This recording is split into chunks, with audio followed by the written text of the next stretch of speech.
Chapter 24. Although Hejin County was not a big place, it was a place of outstanding people. Many of Dongqing's prestigious gentry families were gathered here. Lu Lanting's family had been around since the 16 Kingdoms. Although it was not a prominent family, it had been around for more than 300 years. In recent years, the Lu family had become more and more low-key. Other than Lu Lanting's father, who was an official with real power, the rest of the family held relatively leisurely positions. Some even lived in seclusion, and some were famous scholars. From an outsider's point of view, the Lus seemed to be slowly going downhill, but Zhang Pengji felt that the family was quite smart. They could relax a little in everything except the studies of the children in the family. Every child who entered the family school had to be strictly supervised by their parents. Although Lu Lanting's father was also a legitimate son, he was not a descendant of the family. Aside from her messy relatives, Lu Lanting's family was rather simple. Her stepmother asked to stay in Hejin County to take care of Lu Lanting. After all, most of the great scholars in Dongqing came from Hejin County, Langye County, and Ning County. It was not a good place for Lu Lanting's father to live, and it was said that he had to take great risks. Not only that, it was impossible to find a knowledgeable teacher in that barren land. For some unknown reason, Madam Hu did not follow Lu Lanting to Hejin County. Instead, she chose to stay in Hejin County. From time to time, she would give Lu Lanting a hard time or say some specious things, but she did not do anything out of line. When Father Lu went out to take up a post, the whole family moved out of the clan. They bought a 3-sectioned house near the clan grounds. The house wasn't big, but it was still much better than living in the clan's crowded land. He could also control the things in the house. Lu Lanting lived on 3 Squirrels Street. Zhang Pengji lifted the curtains of the carriage slightly, and could see the deserted entrance of the Lu mansion from afar. Brother Lu is not here, so it's not appropriate for me to disturb you. The governor smiled like the Maitreya Buddha. Outside, a quick-witted servant had already jumped off the carriage and knocked on the door of the Lu mansion, informing them that the second Lang Jun of the Lu family had returned safely. If you have any difficulties in your studies, feel free to look for me. Although I am not as knowledgeable as your father, I can still do my bit. Zhang Pengji nodded and thanked the governor. A governor was in charge of a county, so it was reasonable to say that he should have a lot of power. However, this also depended on the region's governor. In fact, according to the land area and the number of people, Hejin County was actually smaller than a county. However, this place had a different meaning, so it was specially changed to county. The prefectural governor here was only a small official of the size of a sesame seed. In a small place like Hejin County, the position of the governor was equivalent to retirement. Zhang Pengji had helped him a lot, so he was very intimate with her.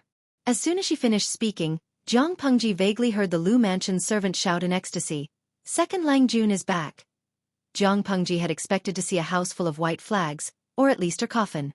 She didn't expect to see such a cold and cheerless scene. It was not normal. What happened at home when I wasn't here for the whole day?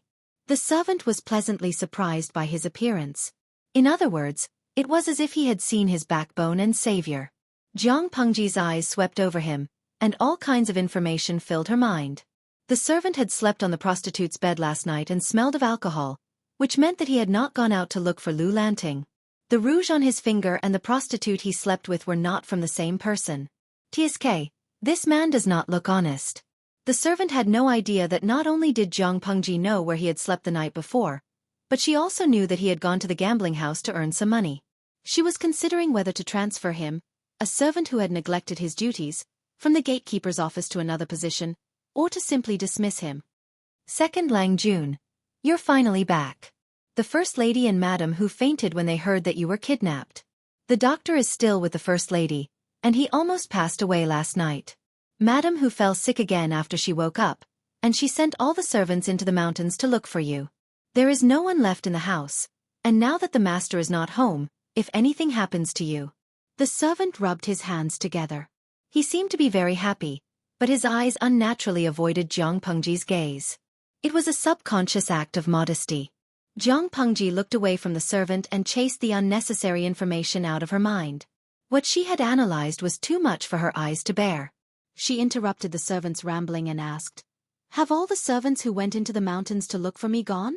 The servant replied, "Yes. Other than the maid-servants who stayed behind to take care of the two ladies, everyone else has gone. Jiang Pengji raised her eyebrows and asked, "Including you?" The servant did not know that Jiang Pengji had set a trap for him, so he immediately patted his chest to show his loyalty. "Second Lang Jun, what are you talking about? I'm very loyal to you. Everyone in the house was worried when they found out that you were kidnapped. Of course How did the powder taste last night?" Jiang Pengji asked abruptly. "Remember to cover your face when you gamble." The servant who was leading the way staggered and almost fell to the ground. His slightly mean face was full of astonishment. "Go and find the housekeeper for punishment. If I catch you again, I will sell you to the traffickers." Jiang Pengji snorted. She hated this kind of clumsy acting that did not even have the basic qualities of an actor. Did he really think that she was as gullible as a 3-year-old?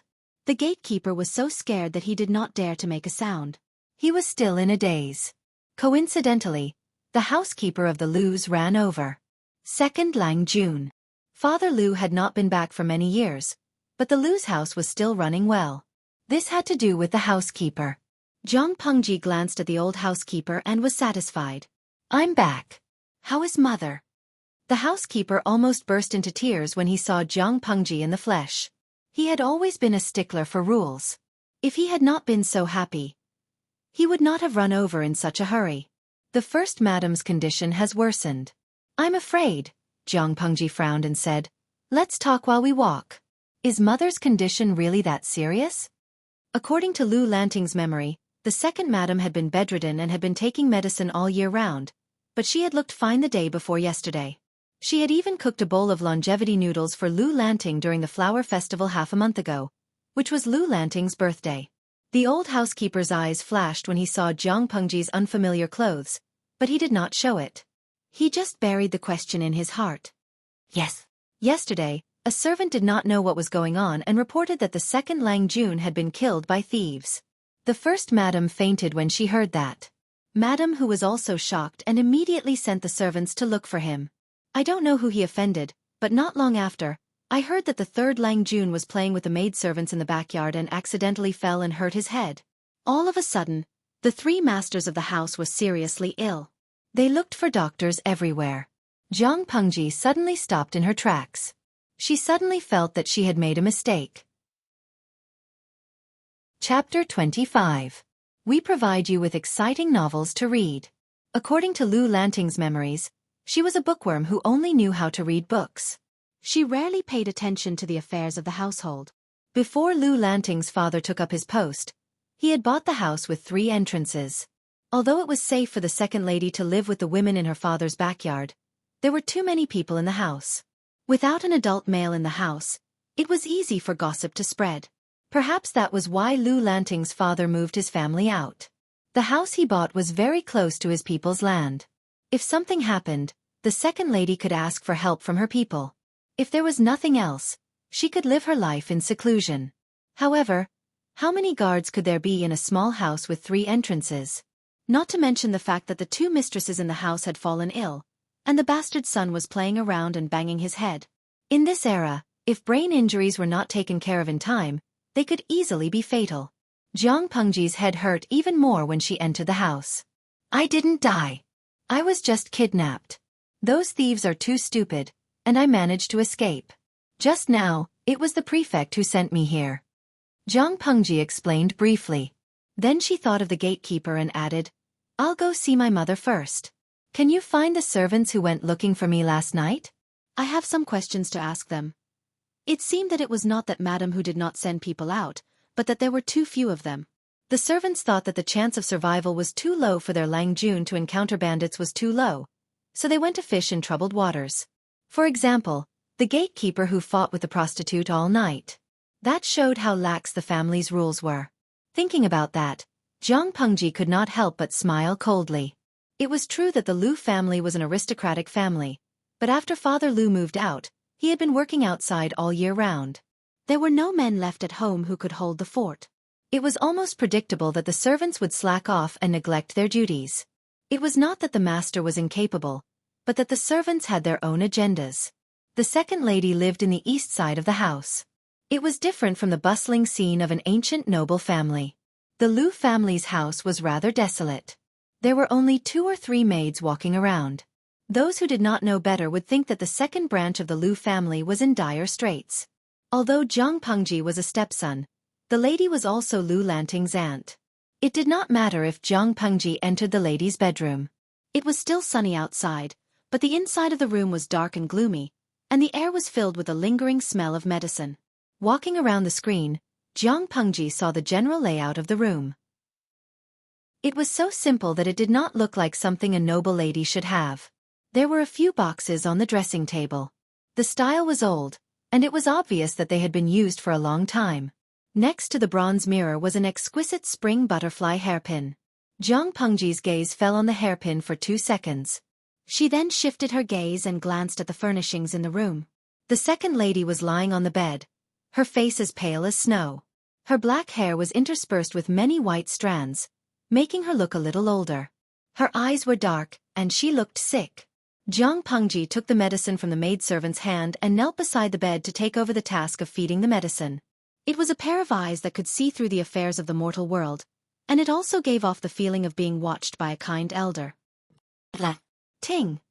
Before Jiang Pengji arrived, the second lady had just come back from the brink of death. Now that she saw Jiang Pengji again, her eyes were watery. Yes, I'm back. Jiang Pengji smiled warmly. She did not dare to look at the bowl of black medicine that gave off a strange smell. The ancient people were really the originators of dark cuisine. How did they create such a terrible medicine? Could it cure illnesses? Could it really not kill people? I remember, before. The second lady's gaze became gentle and nostalgic. Her voice was weak, but she still took a few breaths.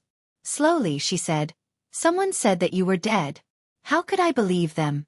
Then I went to the bridge of helplessness and saw my sister." Jiang Pengji thought to herself, Lu Lanting is as dead as a doornail. Mother, don't talk. Drink the medicine first. Jiang Pengji extended her free hand to the back of her neck and hugged her skinny shoulders. She helped her up and leaned her against her chest so that she could drink her medicine and not choke. Then have a good sleep. Jiang Pengji nodded. Lying in bed for too long was easy to develop bed sores. Jiang Pengji saw that the second lady's collar was wet and red, so she quietly ordered the maidservant to boil some water. After the second lady drank the medicine, the maidservant could wipe the second lady's collar and change the mattress. The air in the room was terrible, and it was not suitable for a sick person to rest. The second lady frowned and drank the bitter medicine that Jiang Pengji had just blown on it. Jiang Pengji saw that the second lady still had a bitter look on her face. She looked at the remnants of the medicine at the bottom of the bowl, and immediately felt the bitterness in her mouth. She turned to the maidservant and said, "Bring more candied plums for mother. I wonder how much yellow lotus the doctor added to the medicine." According to Jiang Pengji's memory, the relationship between Lu Lanting and the second lady was one-sided and cold. Lu Lanting had always thought that the second lady was the biological mother, so she did not care about the second lady's constant concern for her well-being. She even thought that the second lady was a hypocrite. Fortunately, the second lady still maintained a kind front and did not reveal her displeasure. Otherwise, Jiang Pengji's intimate actions would easily arouse suspicion. "My son, did you suffer last night?" The second lady's eyes were cloudy, and her voice was stronger than before. "No, those idiots who don't bring their brains with them when they go out. How could they make me suffer?" Jiang Pengji wanted to put the second lady down, but from the corner of her eye, she saw a maidservant carrying a clean mattress over. Jiang Pengji wrapped the second lady in the blanket and stretched her other hand under the second lady's legs. She lifted the second lady up while she gasped in surprise. "Mother, don't be afraid. I can still carry you." Let the maidservant change the mattress and warm it up with a hand stove. The second lady said, "My son is becoming more and more like a sister. Tell me about what happened last night." Jiang Pengji looked at the second lady and curled her lips. "Mother, if you're listening, I will tell you everything I know." Jiang Pengji hated repeating the same thing over and over again. It was refreshing once, but it was boring if it was repeated too many times. But since it was a request from a classically elegant beauty, Jiang Pengji did not mind repeating it one more time. The second lady listened with great interest. When she was done, she looked at Jiang Pengji and the maidservants in the room, signaling them to leave. "Lanting. How did she go?" The second lady smiled warmly when she noticed that Jiang Pengji was not surprised at all.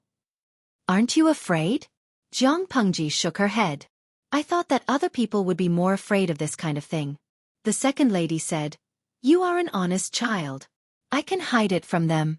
I'll just pretend that my son is still alive. Chapter 26. The internet provides you with exciting novels to read. How could the second lady not be familiar with her son or daughter after living with her for more than a decade? According to Lu Lanting's memories, the second lady was a talented woman in Langyi County before she was married. It was just that her status as a concubine's daughter was rather low, so she had to keep a low profile. However, she was not stupid, so it was normal for her to see through her. I saw Lanting and her younger brother at the Bridge of Helplessness. And my sister, he said with a distant look in his eyes. The second madam had stopped breathing several times, and everyone thought she was dead. Even the doctor thought so. However, her pulse gradually appeared again. Although it was still weak, it at least meant that she was still alive. However, the emotions of the maidservant who took care of her were fluctuating greatly, and she could not bear it. My sister said that I have a great destiny. She wants me to come back and enjoy life. Don't cling to the past. Jiang Pengji did not believe in ghosts and gods, but it was interesting. And then, the second lady said in a serious tone, so I came back to see what kind of person has taken over Lanting's body. Jiang Pengji was embarrassed. Are you going to leave after seeing me? The second lady did not answer directly. Instead, she said, after I saw you, I realized that you really look like my sister. It's as if I saw my sister. You look so much like the real Lanting. You look so much like her. I think my sister's dying wish has come true. A dying request? Jiang Pengji raised her eyebrows and raised her hand to pull up the blanket covering her body. She said, then you can wait to enjoy your leisure and happiness in the future. The system was waiting for a fight to break out. But, what the hell? Dear host, can you tell me what just happened? The omnipotent system felt that it was about to become a useless, salted fish. Is it that hard to understand? That lady knew that I was not Lu Lanting the moment I entered the room, but because of her obsession with her sister and because I resemble her in some ways, she decided not to court death. She wanted to live a good life and enjoy life in peace. The system was dumbfounded. Ha! No. Why did she accept you so quickly? Wasn't she going to be drowned or burned to death? It remembered that one of its previous hosts was too simple-minded and was treated as a demon and burned to death on a rack of fire. Her sister probably isn't from this era either. I just saw some traces of ancient times in the second lady's room. I thought maybe it was because of this that my stepmother accepted me so well. No, I have to look for other clues. The modern era that Jiang Pengji mentioned was the era of technology after the feudal era. After a while, Jiang Pengji suddenly asked, Cute system, can you answer me honestly? Am I your first host in this world? The system hesitated for a moment before replying softly. No, but my previous host had nothing to do with Lu Lanting's mother. Why? Jiang Pengji was at a loss for words. I thought I came to an ancient era, but you're telling me that this world is a sieve? I have to give you a bad review. The second lady's sister, Lu Lanting's mother, might be from the ancient era. She had never heard of people from the ancient era making spring hair clips. That thing was on the second lady's dressing table. Of course, she could not rule out the possibility that the non-native was someone else. Based on the current information, it was most likely Lu Lanting's mother. That's normal. Sometimes, when the system opens a new dimension, it will cause a crack in the dimension for a short period of time. After all, it was too boring to just live stream. Adding some other elements would make things more interesting. Jiang Pengji immediately thought of something. Wait a minute. When I said that I would open a live stream, according to the audience's reaction, that dimension should be similar to the modern era. In other words, did the live stream mean that there was another non-native in this world? System, Jiang Pengji said with certainty, you're guilty. I'm afraid you'll give me a bad review, the system said pitifully. Following this host, it felt that its privacy as a system was completely gone QAQ. Jiang Pengji did not answer. As for whether or not she chose to believe the system's words, no one but herself knew. System, since the second lady did not expose you in front of everyone, does that mean she has acknowledged your identity? Something like that. If I can get away with it, I'll continue using Lu Lanting's identity.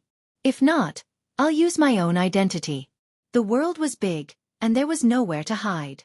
Not to mention that in the ancient era, where the household registration system was not complete, Jiang Pengji could easily travel to a faraway place and create a fake identity. Jiang Pengji raised an eyebrow. But she made a deal with me. I can use Lu Lanting's identity without worry. A deal? The system pulled up the conversation records. When did Jiang Pengji make a deal with the second lady? Jiang Pengji mercilessly attacked the system. I believe that when you die, it will be because of your own stupidity. System, yen percent hashtag percent hashtag hashtag hashtag hashtag. Jiang Pengji only knew how to save a person's life, so the second lady's illness was still under the care of the doctor. She did not want to get involved. Housekeeper, have you gathered all the servants? Jiang Pengji was a vengeful person. If she could get her revenge now, she would not wait for the next day. Moreover, the Lu residence had indeed changed. The old housekeeper had been Lu Lanting's grandfather's page boy when he was young. Later, he became a housekeeper and took care of Lu Lanting's father and the Lu family. However, he did not become arrogant just because he was treated with respect. Instead, he worked even harder for the Lu residence. The housekeeper followed behind Jiang Pengji. I've gathered all the servants in the outer courtyard according to Second Longjuan's instructions. Good. Call the middleman over later and pick a few more servants. If you can't find anything, let eldest uncle know. Jiang Pengji was very used to the existence of slaves. In her era, the flames of war were everywhere, and there were many big and small battles. According to the interstellar war law, captives could be sold as slaves, so she didn't think there was anything wrong with looking for a middleman to buy servants. Jiang Pengji glanced at the guards and servants who were dressed neatly and uniformly. Are they all here? The housekeeper did not understand. He nodded and said, Second Lang Jun, the servants who were sent out last night are all here. Jiang Pengji's expression turned cold. Tell the middleman that we've sold them all. They're all dirty hands. The servants had thought that Jiang Pengji was there to reward them, and they were a little excited and expectant. They did not expect a bucket of cold water to fall from the sky. The bookworm's second Lang Jun, who knew nothing, actually said that he would sell them to human traffickers? The housekeeper hesitated for a second, but his loyalty won out. Yes. Second Lang Jun. Chapter 27. You want to know why? Jiang Pengji looked down at him and said, You molested the maidservants of the inner court and even tried to force them. You have dirty hands and feet and embezzled the estate's finances. Moreover, a servant of the outer court came to the kitchen of the inner court.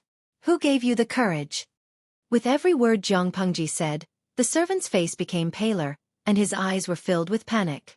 The housekeeper's expression changed. Second Lang Jun, you mean? Furthermore, you didn't go to the mountains to look for me last night. Instead, you went to a prostitute's bed. You people go to brothels and drink together, but you like to gather in one place so that you can cover up for each other, right? Jiang Pengji frowned in disgust and said to the housekeeper, Before we sell them, get someone to search this and that house to see if there are any financial records of the manor. If there are, don't look for a middleman. Just send them to the magistrate's office. Second Lang Jun. You have no evidence, so why are you slandering me? The servant looked a little flustered, but he quickly calmed down and said, My parents have served the master of the mansion with all their might, and there have never been any accidents. That's also the credit of your parents. What does it have to do with you stealing or not? Come to think of it, you've reminded me. Butler, investigate his parents as well. What kind of place do you think the Lu residence is? A place that keeps a bunch of leeches? The housekeeper didn't understand. He didn't know how his Lang Jun had become so powerful overnight, but he was loyal. He would do whatever Jiang Pengji said. The servants were uneasy, but they did not believe that Jiang Pengji would really do that. Father Lu was about to return from his duties. He would arrive in a few days. The people in the Lu residence were arranged by her father before he left. If Jiang Pengji was really filial, she would not be so heartless. In this era, if one had the slightest reputation of being unfilial, one could forget about becoming an official. Thinking of this, everyone felt much more at ease. The system watched helplessly as its host's combat power was brutally and cleanly taken care of, and it was instantly dumbfounded. No. Host, you don't have any evidence. If this gets out, others will have a bad opinion of you. According to the plot of the house fighting plot, the female lead would always have a battle of wits and courage with the servant. The servant would be cunning, while the female lead would be wise and powerful. Bit by bit, she would uncover the truth and throw the evidence in the servant's face, shattering his psychological defenses and finally achieving a complete victory.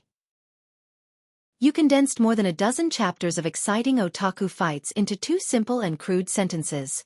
Host, this is very unprofessional, do you understand? Are you kidding me? Jiang Pengji really wanted to point at her own eyes and tell the system, what I see with my eyes is evidence. Others can't see it because they're blind.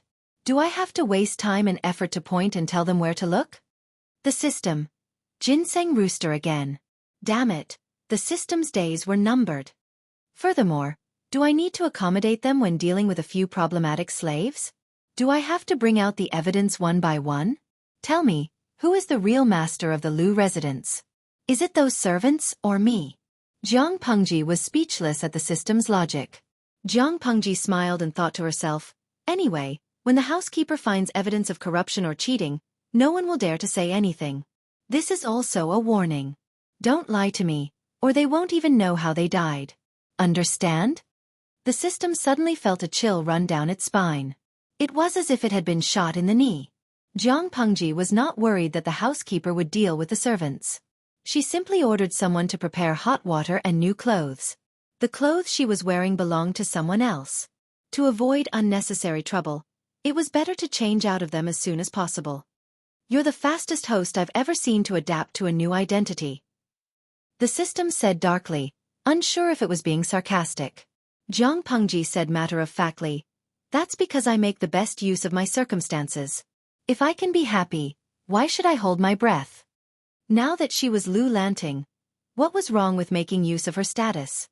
Lu Lanting's clothes were much more complicated than the ones she had borrowed. They looked more luxurious, and the dark patterns and embroidery on them were exquisite. Of course, to Jiang Pengji, it looked more anti-human. She asked the maid to pick a plain one. Jiang Pengji lowered her head slightly and saw 2 maids helping her wrap up her chest.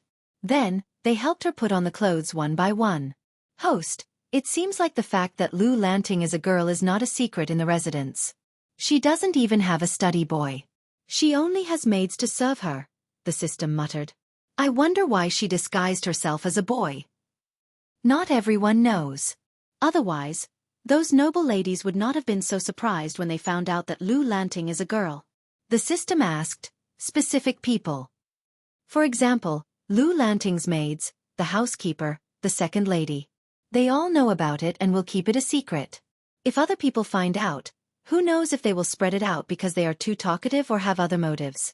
Lu Lanting alone was not enough to hide her identity. When Jiang Pengji was bathing, she had chased the maid out, but when it was time to put on her clothes, she had no choice but to call the maid back. The clothes were too anti-human. If there's a chance, I'd like to find out why Lu Lanting replaced his late brother. Incense was a popular trend nowadays.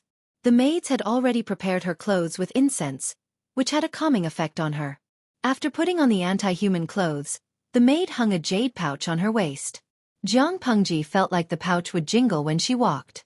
Jiang Pengji thought that was enough until another servant girl came in with a plate of hairpin flowers. There's no need for that. She really couldn't resist the idea of having a colorful silk flower on her hair crown. Of course, she had read Lu Lanting's memories, so she knew that it was fashionable for men to use incense and flowers. But she still felt that it was too feminine. She could not bear to look at the beautiful flower on her head. I feel like something is missing. Jiang Pengji thought for a moment, and an idea came to her. She took out a sandalwood fan with engravings of bamboo. Doesn't this make me look more handsome? After the maid left, Jiang Pengji made a gesture of unsheathing her sword in the blurry bronze mirror. Then she opened the sandalwood fan in her hand. I was bored and watched the ancient TV series that I'm currently following. It's probably the standard look of a dissolute and uninhibited young man who can win over both men and women when he smiles. The system wanted to facepalm. Its host's integrity was always running away from home. It was tiring.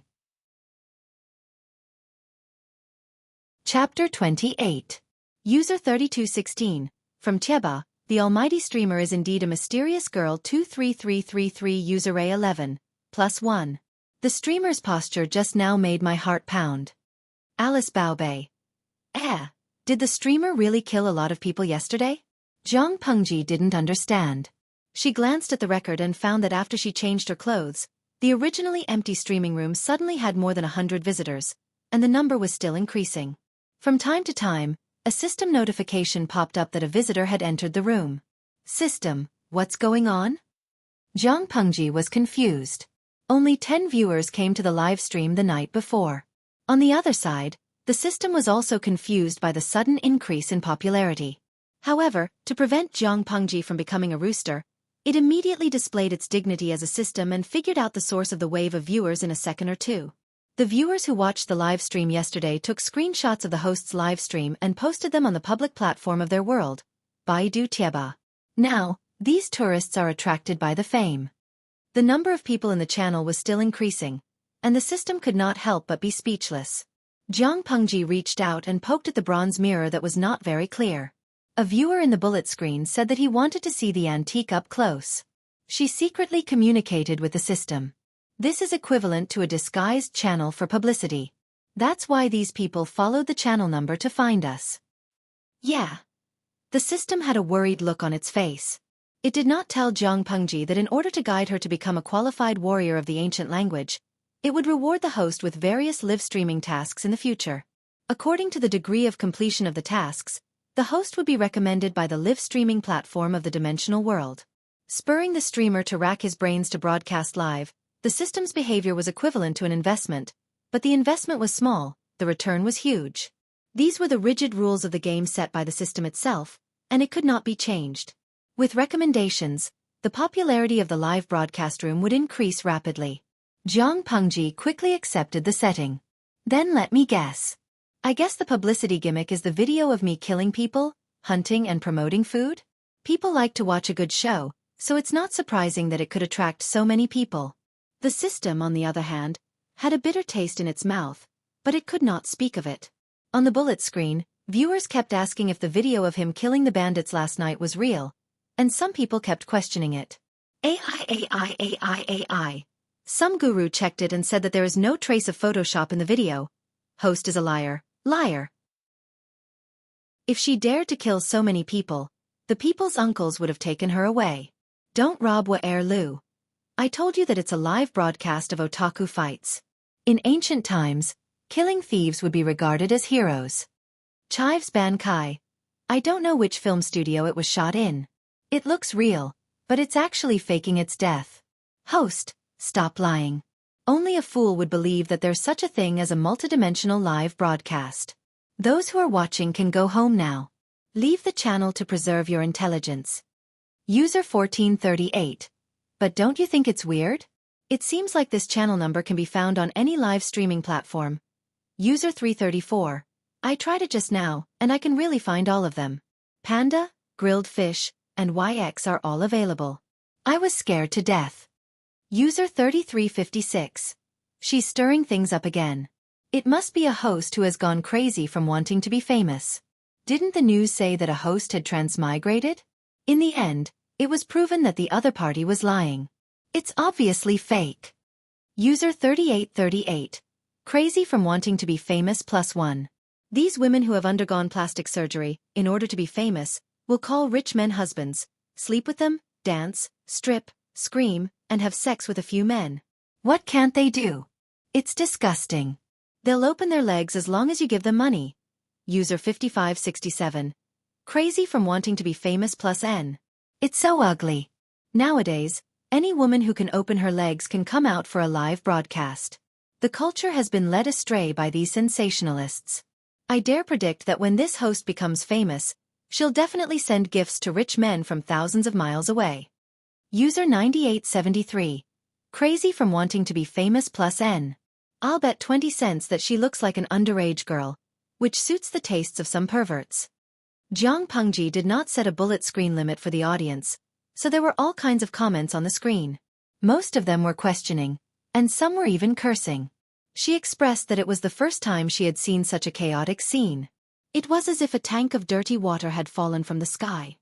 Host, do you want to limit the number and level of the bullet screen? The system saw that the number of viewers had risen to the 500 mark. Although it was happy to gain popularity, it was also worried that its host would hate the live broadcast even more because of the intensive abuse and ginseng cock. When that time came, it would cry. The bullet screen was flying, but Jiang Pengji's reading speed was not just for show. The escalating abuse and comments refreshed her vocabulary. Jiang Pengji, on the other hand, said suspiciously, "Why limit it? It's quite interesting, system." It was wrong. Its host was not an ordinary person at all. This level of ginseng cock was not even enough to scratch an itch. However, it had forgotten that once its host bore a grudge, she would not be an ordinary person when she took revenge. Let them curse. To be honest, it's an eye-opener for me to learn how to curse people after growing up, Jiang Pengji said with amusement. I thought that when I took over the 7th Legion, it was already a hopeless rogue legion. I didn't expect it to pale in comparison. From her point of view, there was a technique to scold people. A good scolding person would not use a single dirty word, yet it could make the person angry to the point of having a brain hemorrhage. For someone to curse someone's ancestors and genitals at the drop of a hat, their mouth was too dirty, and they had no manners at all.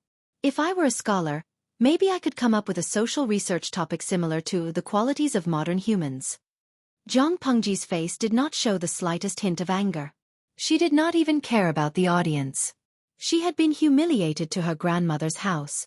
Those who were cursing her on the screen, which was getting dirtier and fiercer, had no idea that they had been humiliated in front of one of the main leaders of the Interstellar Human Alliance, the Legion commander. Don't tell me you want me to scold you back for being unsightly? She never liked to talk too much when it came to things that could be solved with her fists. Of course, under certain circumstances, she preferred to use words to attack people. If the system dared to say yes, Jiang Pengji felt that she would definitely find a way to strangle it to death. I'm in charge of my channel. The system said decisively, no, I think I can give them permission. If the other party's account was given permission, they might even change to another account. That was also a bit of popularity. Jiang Pengji immediately thought of the system's little scheme. She scolded it with a smile. You're only so promising. That little bit of popularity can lure you away. I'm really afraid that one day you'll be abducted by a piece of sesame seed cake. Wait a little longer, the best is yet to come. After hearing that, the system's body trembled. No, why did it feel that something was wrong? No, host. Don't tell me that you want to tear your own audience apart? You're supposed to tear apart the legal mother / the stepmother / the siblings / the weird relatives and elders, not the master of the audience. Chapter 29. Some of Jiang Pengji's words were like toilet paper. She threw them away after using them and let them go as if they were farts. The insults on the screen were getting more and more unbearable. Some angels could not take it anymore and started fighting with the trolls. Jiang Pengji's eyes were extremely sharp. She accurately found out the desire of some little angels to take a closer look at the layout of the ancient houses. While the others were fighting, she was not affected at all. Lu Lanting was the only legitimate son left in the family, so most of the family's resources were given to her. Lu Lanting's father was often away from home, so the study was Lu Lanting's. Even if her only legitimate brother wanted to borrow books, he had to ask for her permission. In that era, there was a clear distinction between legitimate sons and illegitimate sons.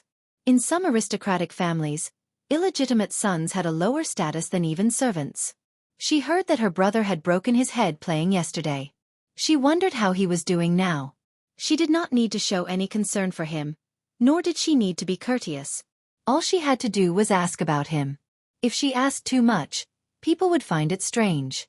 There was a rather large study room in the outer courtyard on the east side. The bookshelves were filled with all kinds of bamboo slips and booklets bound with precious bamboo paper. The handwriting on the booklets was exquisite. Even if Jiang Pengji knew little about calligraphy, she had to admit that the handwriting was very pleasing to the eye. In that era, books were an important indicator of a family's wealth, and the bamboo paper books were even more valuable. Suddenly, a bullet screen caught her attention. Yongyuantiantin. What a bug. What era did the host set?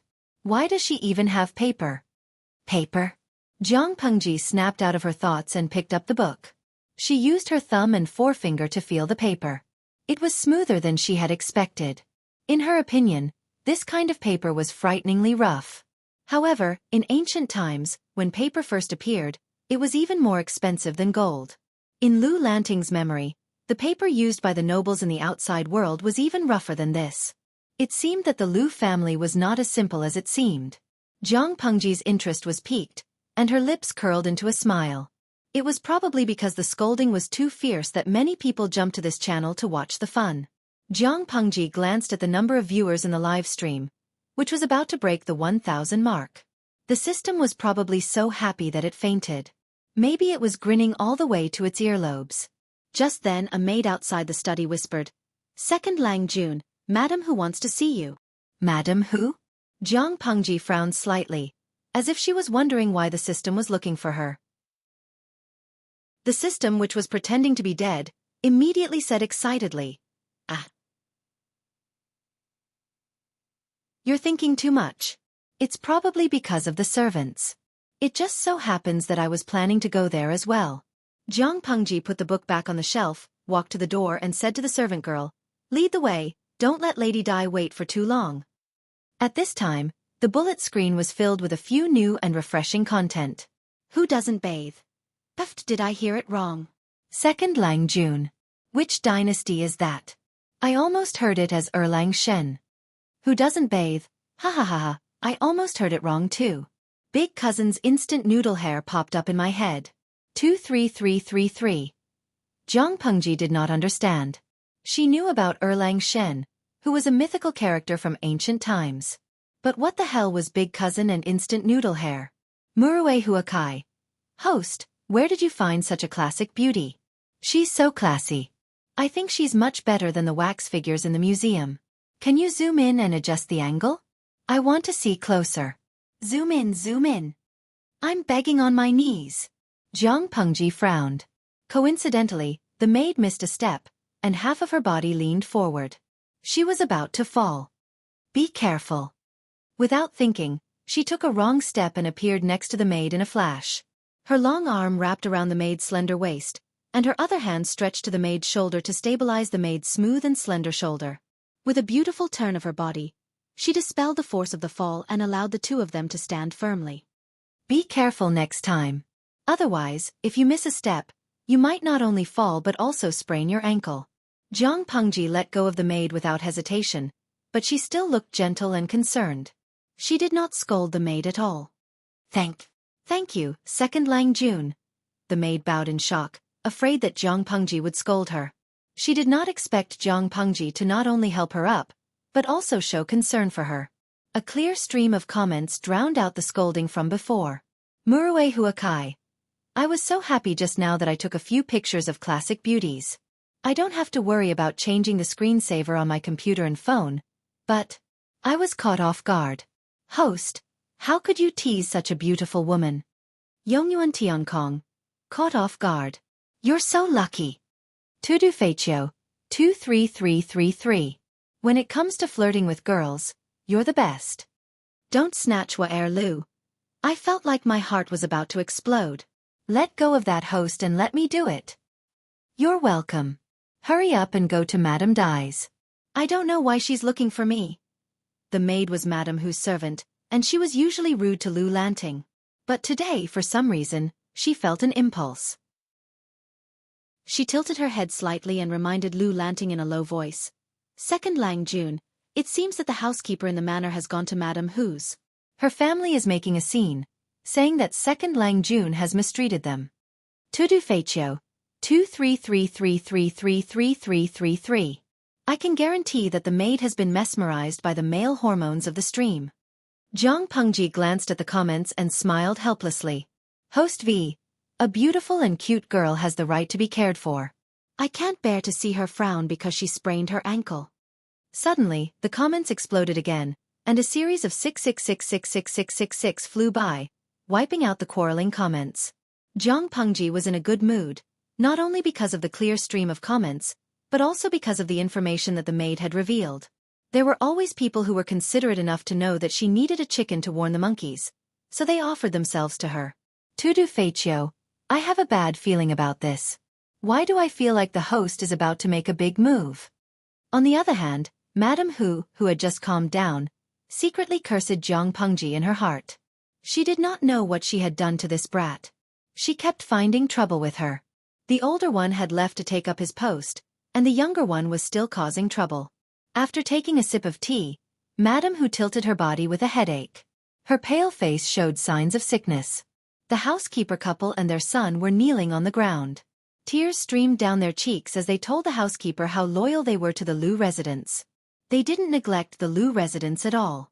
In terms of loyalty, they were definitely the top 3 in the Lu residents. Chapter 30. We provide you with wonderful novels to read.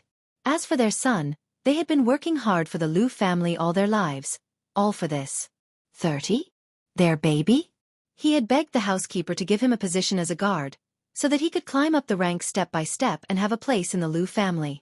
They had not expected to be slandered by the second Lang Jun for no reason. Not only that, but the ignorant second Lang Jun had doubted their loyalty and had slandered them. The housekeeper had not stopped him and had allowed him to do whatever he wanted. That was why the couple had gone to Madame Hu in tears, hoping that she would seek justice for them. Of course, they were smart enough not to say anything bad about Jiang Pengji. Otherwise, they would be digging their own graves. As a concubine, Madame Hu had been in charge of the Lu family for many years. How could someone of her status like the legitimate son of the deceased first wife? But if the legitimate son was bullied by the servants, it would be no different than slapping her in the face. It was one thing to dislike the second Lang Jun, but it was another for the servants to humiliate the Lu family. Therefore, they had only hinted at one thing out of consideration. They had been with Father Lu since they were young, and Father Lu had entrusted them with important tasks before he passed away. To some extent, they represented Father Lu's reputation. What the second Lang Jun had done was disrespecting Father Lu. To put it more seriously, it was unfilial. From the previous dynasty to the current 5 dynasties, filial piety had always been emphasized. It was also an important criterion for an official to become an official. A filial person might not be able to become an official, but an unfilial person would never be able to become an official. Upon hearing this, Madame Butterfly's lazy expression turned serious, and she immediately sat up straight. Seeing this, the butler and his wife thought that they had touched Madame Butterfly's heart, and they immediately calmed down as if they had taken a tranquilizer. You know quite a lot. Madame Hu slowly took a sip of tea. She did not put on any makeup and looked very clean. She did not look as glamorous and imposing as she usually did. Instead, she looked more lazy, as if she could not do anything and was not interested in anything. The housekeeper and his wife saw that they had a chance, so they cheered up and flattered her. Master and Madam Hu care about us.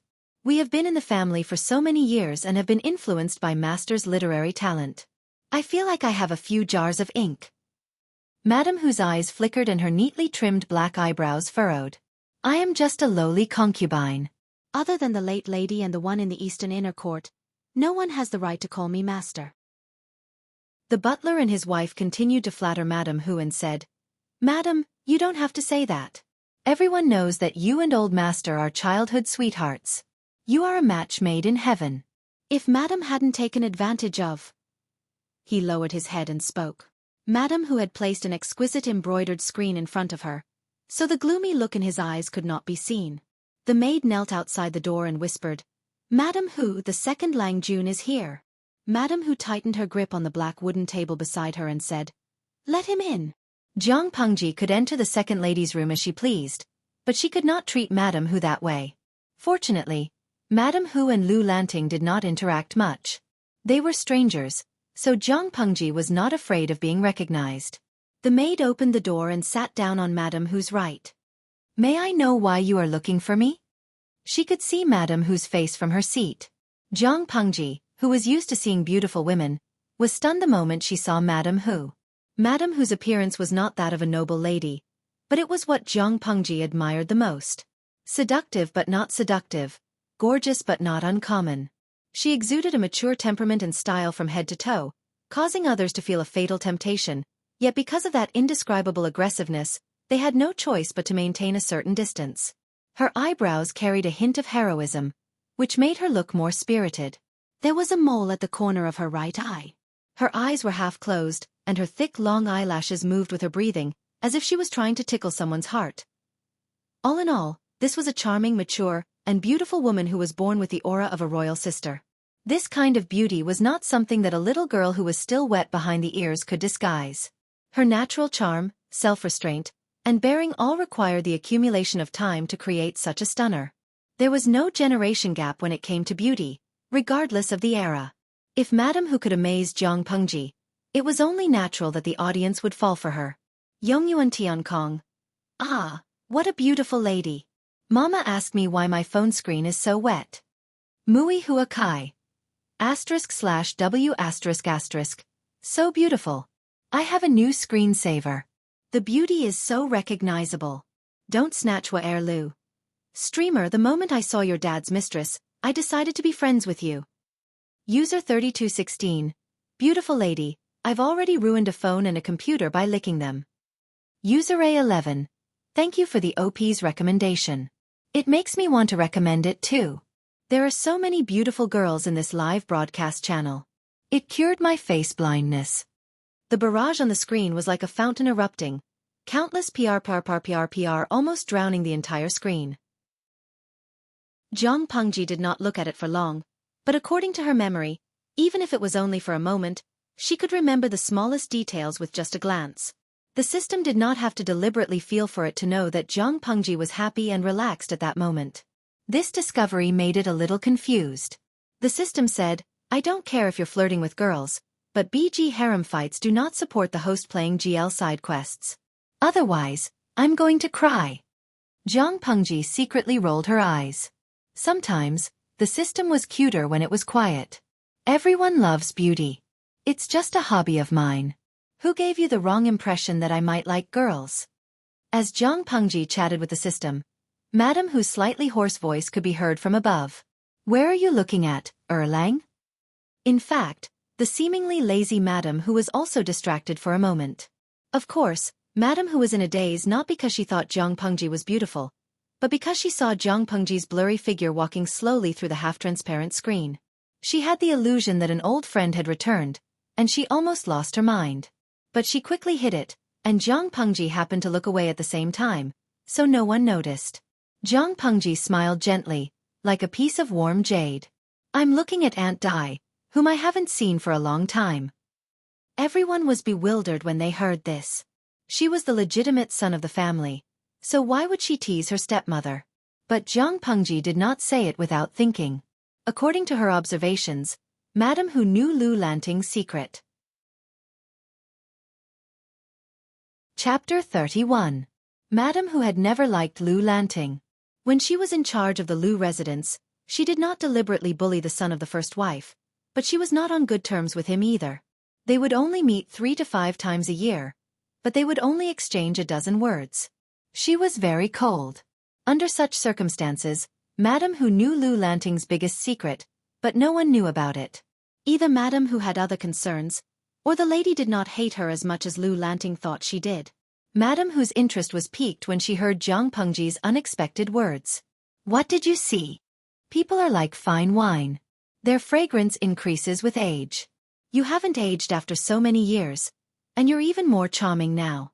As Jiang Pengji spoke, she heard a few gasps in the room. Everyone's mind was probably filled with comments like, how dare the second Lang Jun flirt with his stepmother in public? What the F***ck? Madam Who twirled her handkerchief and chuckled. Since when did you become so sweet? I almost took your words seriously. Concubine Dai is a natural beauty. It's hard for her to abandon herself. If others praise her, it's naturally true. The mother and son chatted with each other, and they even ignored the housekeeper and his wife who were kneeling below them. They seemed to be having a good time talking to each other. Suddenly, Madam Who mentioned the mole at the corner of her eye and asked Jiang Pengji if she was beautiful. Jiang Pengji did not understand, but she answered honestly, it's the finishing touch. If it's missing, it'll be less charming. The gasps in the room died down. Jiang Pengji frowned. Had she broken a taboo? At that moment, a viewer who seemed to know a thing or two about physiognomy posted a comment. Feng Shui Master Gao Tu. Host, you've broken a taboo. That mole has an ominous meaning. It could bring bad luck to your husband and children. Jiang Pengji was speechless. Unexpectedly, Madame Hu was supposed to be angry at being stepped on, smiled coquettishly. You have a sweet mouth. Just like your mother. Mother? Madame Hu knew Lu Lanting's mother? From her tone, it sounded like they were not as hostile as the rumors said. While she was puzzled, Madame Hu leaned against the table and looked at the butler and his wife behind the screen. I heard from them that you privately handed the guards over to the butler to deal with, and had him take them to the magistrate's office. You even wanted to search their houses? Is this true? Madame Dai changed the topic. Her expression was cold, as if she wasn't the one who had been chatting and laughing with Jiang Pengji. Jiang Pengji sat down with a straight face and said, That's true. Why? Did they bring their whole family to bother you? He is, after all, an old man arranged by your father. Even if you want to punish him, you should be cautious to prevent others from gossiping. As soon as Madame Dai spoke, the manager and his wife's gloomy faces immediately brightened. They even seemed a little happy. It's just punishing a few servants who made a mistake. Do I have to be held back by them? It was true that they were the elders left behind by their father, but this did not mean that they were taking advantage of their seniority. Moreover, I would like to ask you, concubine Dai, is it worse to punish a servant who made a mistake, or is it worse to punish a servant who takes advantage of his seniority but ends up being restrained? The former would be criticized for not being strict enough and having a servant, but the latter would be a complete disgrace to the aristocrats in Hejian County. Everything needs evidence. Even if they are servants in the manor, they still need to follow the rules. Madame Hu smiled faintly. Jiang Pengji secretly took a deep breath. She was not used to the way things were handled in this era. If it was in the past, she would have been lucky not to have slapped them to death. Now they wanted evidence? He was tired of living and wanted to hang himself. She had wanted to show some mercy and sell them to a faraway place. What she did not see, she would not be sad. Now, she was digging her own grave. Housekeeper, go to the kitchen in the inner courtyard and find a servant girl. I don't know what she looks like, but she has a unique characteristic. She might be sick today, or she might be in low spirits and is forcing herself to work, but she is absent-minded. Jiang Pengji's words were strange, but no one except her noticed that the servant kneeling beside the housekeeper and his wife had his legs trembling and fists clenched. She snorted coldly, and her eyes were filled with killing intent. You want to use evidence to prove yourself? Very well, I will use evidence to cut off your family's escape route. The housekeeper took the order and left. Jiang Pengji held the sandalwood fan in her hand and opened and closed it intermittently. Her lips were curled up with a hint of bloodlust. The bullet screen suddenly quietened down. At that moment, the number of viewers in the streaming room had quietly climbed to the 1,500 mark, and there were even more than 300 followers. This meant that when Jiang Pengji started streaming in the future, these followers would receive the live stream notification immediately. Then, based on this, they would accumulate a fixed group of viewers who would watch the live stream. The system looked at the number and was overjoyed. Not long after, the housekeeper brought a servant girl in coarse gray clothes over. Lang Jun, the girl is here. After that, the housekeeper knelt beside Jiang Pengji and whispered in her ear, When we found her, she was trying to kill herself. Jiang Pengji closed her eyes and said to Madame Hu, Lanting, I have a favor to ask. Can I borrow your servant girl? Sure. Madame Hu looked at the scene with curiosity and interest. She wanted to know what Jiang Pengji was going to do. However, in the next second, Jiang Pengji's words almost angered her. Bring the servant girl down for a body check. See if there are any signs of her being violated within a short period of time. Before she could finish her sentence, Madame Hu slammed her hand on the short table beside the table. The sound echoed throughout the room. Bastard! When Madame Hu slapped him with her palm, or rather when Jiang Pengji said those words, the guard was already at a loss of what to do. Without looking at anything else, just by looking at his reaction, everyone vaguely realized something and immediately sucked in a breath of cold air. How could a servant in the outer courtyard have an affair with a servant girl in the inner courtyard? The inner courtyard was a forbidden area for men, except for Lu Longjuan's father, the second Lang Jun, and a young concubine. Even if the housekeeper wanted to enter, he had to be watched. Furthermore, it had to be an urgent matter, and there was a time limit. Yesterday, I accidentally ran into a scoundrel. Madame Hu sent people to look for me, But these daring servants went to brothels, brothels and brothels. Not only did they fool around with prostitutes, but they also went to the gambling house. When they came back in the middle of the night, they snuck into the inner courtyard and raped a servant girl in the kitchen who happened to wake up at night. The inner courtyard is where Mother, Madam Hu, and my sister sleep. If he counted on those idiots to save Lu Lanting, he would be dead by now. That's not enough to deal with this animal? The housekeeper and his wife widened their eyes, but when they saw their son's flustered expression, they could not help but feel a chill in their hearts. It wasn't me. I didn't do it. It was that lowly servant girl who seduced me. It wasn't me. The servant hurriedly denied it. He even straightened his body and pushed away the servant girl who was kneeling beside him, panicking as if his secret had been exposed. What a joke. A servant who sold his assets to molest and humiliate a servant girl in the manner was definitely going to die. He could not admit it. Chapter 32. We provide you with wonderful novels to read. Zhang Pengji stood up and looked at the servant coldly. You usually rely on your parents in the Lu manor to act like a tyrant. That's why you can beg the patrolling servants to let you into the inner court. It's a pity that you saw the servant girl and suddenly had evil intentions. You knocked her out and acted like a beast. There are still scratches under your sleeves from her struggle. How do you explain yourself? The servant subconsciously took a step back and held his wrist tightly. At first, Zhang Pengji thought it was an attempt at coercion. After all, in ancient times, any servant who dared to do so was a typical example of someone who didn't care about their life. They could be beaten to death. Moreover, he had been with the prostitutes before, so the traces left behind made her misjudge. But when the housekeeper brought the servant girl in, she found that the situation was more serious than she thought. The couple didn't expect that their son would make such a big mistake. They would definitely be beaten to death with sticks. Under the gaze of his parents, the servant's eyes became bloodshot. He panicked and was at a loss. Seeing that Zhang Pengji was not far from him, and thinking that he was going to die, he suddenly had an evil intention. I'll fight you to the death. Zhang Pengji skillfully dodged to the side.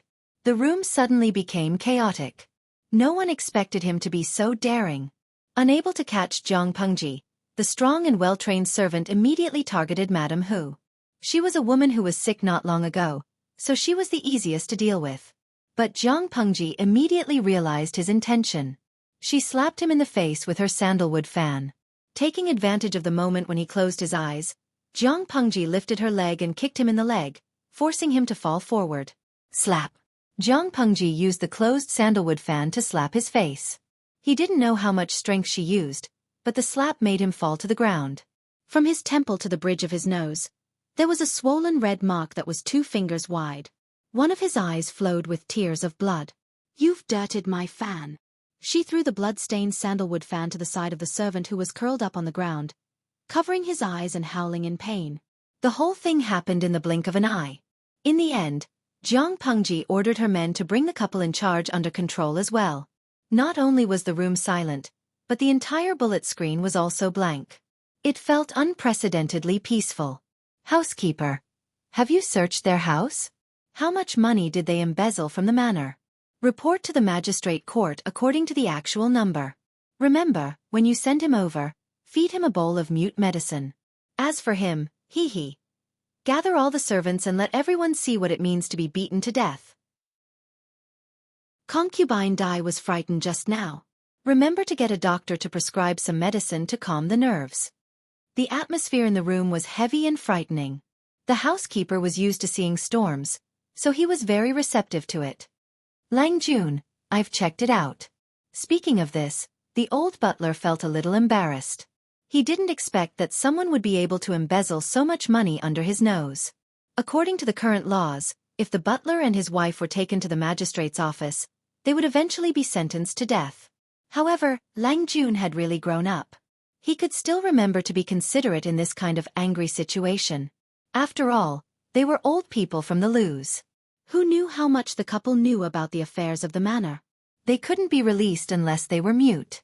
At first, Madame Hu was really frightened by the incident, but it didn't last long. Her attention quickly shifted from panic to the figure reflected on the screen. She was dazed, and she thought that the person she was familiar with would pass through the screen and walk towards her. However, Jiang Pengji's voice brought her back to reality. She had lost interest in it, so she responded in a low voice and asked the servant to help her back to her room. After a moment of silence, the bullet screen suddenly exploded again. Some of the content was doubtful, but most of them were still in disbelief. Some even criticized Jiang Pengji for being too cruel and vicious. They were more and more inclined to believe that the live stream was real. Wei Suo Yue, I believe that the streamer has really traveled through time. But as a modern person, where are your values? You destroyed a person's eyes so easily and wanted to beat him to death in public. That's too cruel. Most of the bullet screen was similar. Most of them were criticizing Jiang Pengji for being cold-blooded and cruel. She secretly curled her lips and asked the system to put her words in the center. Host V, who told you that I'm from the modern era? How could she, a person who had lived on the edge of a knife, fought in space for more than 30 years, and directly or indirectly killed tens of millions of people? She had her own way of doing things and judging. As long as she didn't cross the line, everything was fine. Crossed the line? Then I'm sorry. Host V, let me introduce myself. I am Jiang Pengji, the commander of the 7th Corps of the Interstellar Human Federation. I have the rank of general. Maybe after I die, I will be given the title of honorary marshal. According to your timeline, I belong to the future of humanity about 10 or 20,000 years in the future. As she spoke, she stepped on the wooden clogs under her feet and heard the rhythmic clacking of the clogs. Host V, this is not the peaceful era you are used to, and there is no such thing as human rights. Bloody scenes like today will only increase in the future. You and I are people of 2 different generations. It is fate that brought us together. If you are curious, I welcome you. If you don't, I won't send you off. The system. Damn it. She was not only the most difficult host it had ever met, but also the most famous host the audience had ever met. The system was so angry that the 3 corpses god was about to explode. If you do this, you'll make everyone leave in anger, understand? Jiang Pengji secretly curled her lips and said with certainty, No, don't worry. The number of people will only increase.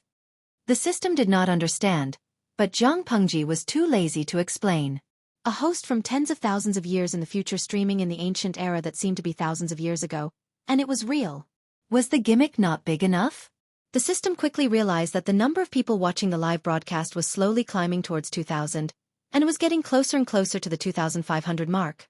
But, why was there so many people watching the live broadcast? But she did not even see any lollipops being tipped. How old are you this year? Jiang Pengji took a flat wooden stick painted with red paint from a servant's hand and walked to the unfortunate maidservant. The maidservant wanted nothing more than to hide in a hole in the ground. If it weren't for the butler who had arranged for someone to keep an eye on her, she would have found a chance to kill herself. I am 13 this year. Although this maidservant was only 13 years old, she had matured quite early. She looked like a slender and elegant girl of 15 or 16. Jiang Pengji handed the wooden stick to her. Under the servant girl's frightened and confused eyes, Jiang Pengji slightly squatted down and looked her in the eye. She used her other hand to pinch the servant girl's jaw. He is tied up and can't move. You can beat him until he is dead. If you can't beat him to death, I will spare his life. The gathered servants did not know what had happened, but they could not help but gasp when they heard Jiang Pengji's words. Jiang Pengji did not care about the looks of others. Instead, she asked the servant girl coldly, Do you want to beat him or not? The servant girl's breathing was a bit rapid. Her eyes full of hatred fell on the red stick in Jiang Pengji's hand. She suddenly became more determined, and her breathing became more rapid. Thank you, Lang Jun. Chapter 33. Jiang Pengji sneered and looked at all the stewards and servants who were watching the execution. She said, Watch until the person stops breathing. Otherwise, no one is allowed to leave, and no one is allowed to look away. But if anyone dares to spread rumors about what happened here today, they will be punished the same way. They will be beaten to death. I won't point out those who left their posts last night. You can go and receive your punishment after the execution. Are you bullying the Liu family for not having any male servants? Then let's just watch until everyone is scared. The housekeeper watched from the side. He sighed and said in a low voice, Second Lang Jun, isn't this a little too? The Lius were a family of scholars. Whatever they did, They had to pay attention to their demeanor and face. Dirty things like this were usually left to the subordinates to deal with. Jiang Pengji only needed to devise strategies and control the overall situation. However, when the housekeeper thought of Lu Lanting's mother, he felt that it was not unacceptable. Perhaps second Longjuan's ruthlessness under his gentle appearance was due to his late wife. Jiang Pengji played with her new fan and said, "If I didn't do this, that girl would have died. She is a servant of the Lu family, not an orphan. She has been wronged here, and she has the right to ask for some interest from her creditors. Besides, father has not been here all these years. Although the housekeeper has done his best to take care of the Lu family, he is old and not as energetic as he was when he was young. It's inevitable that he has made mistakes and encouraged these people to do bad things. I can't guarantee that everyone will be as loyal as the housekeeper. The inner court is not a place for outsiders to come and go as they please." That servant had a loose tongue, or rather, he liked to talk nonsense. Jiang Pengji could totally imagine what would happen if he got drunk one day, or if he got complacent and told his friends about her forcing herself on the maidservants in the inner court.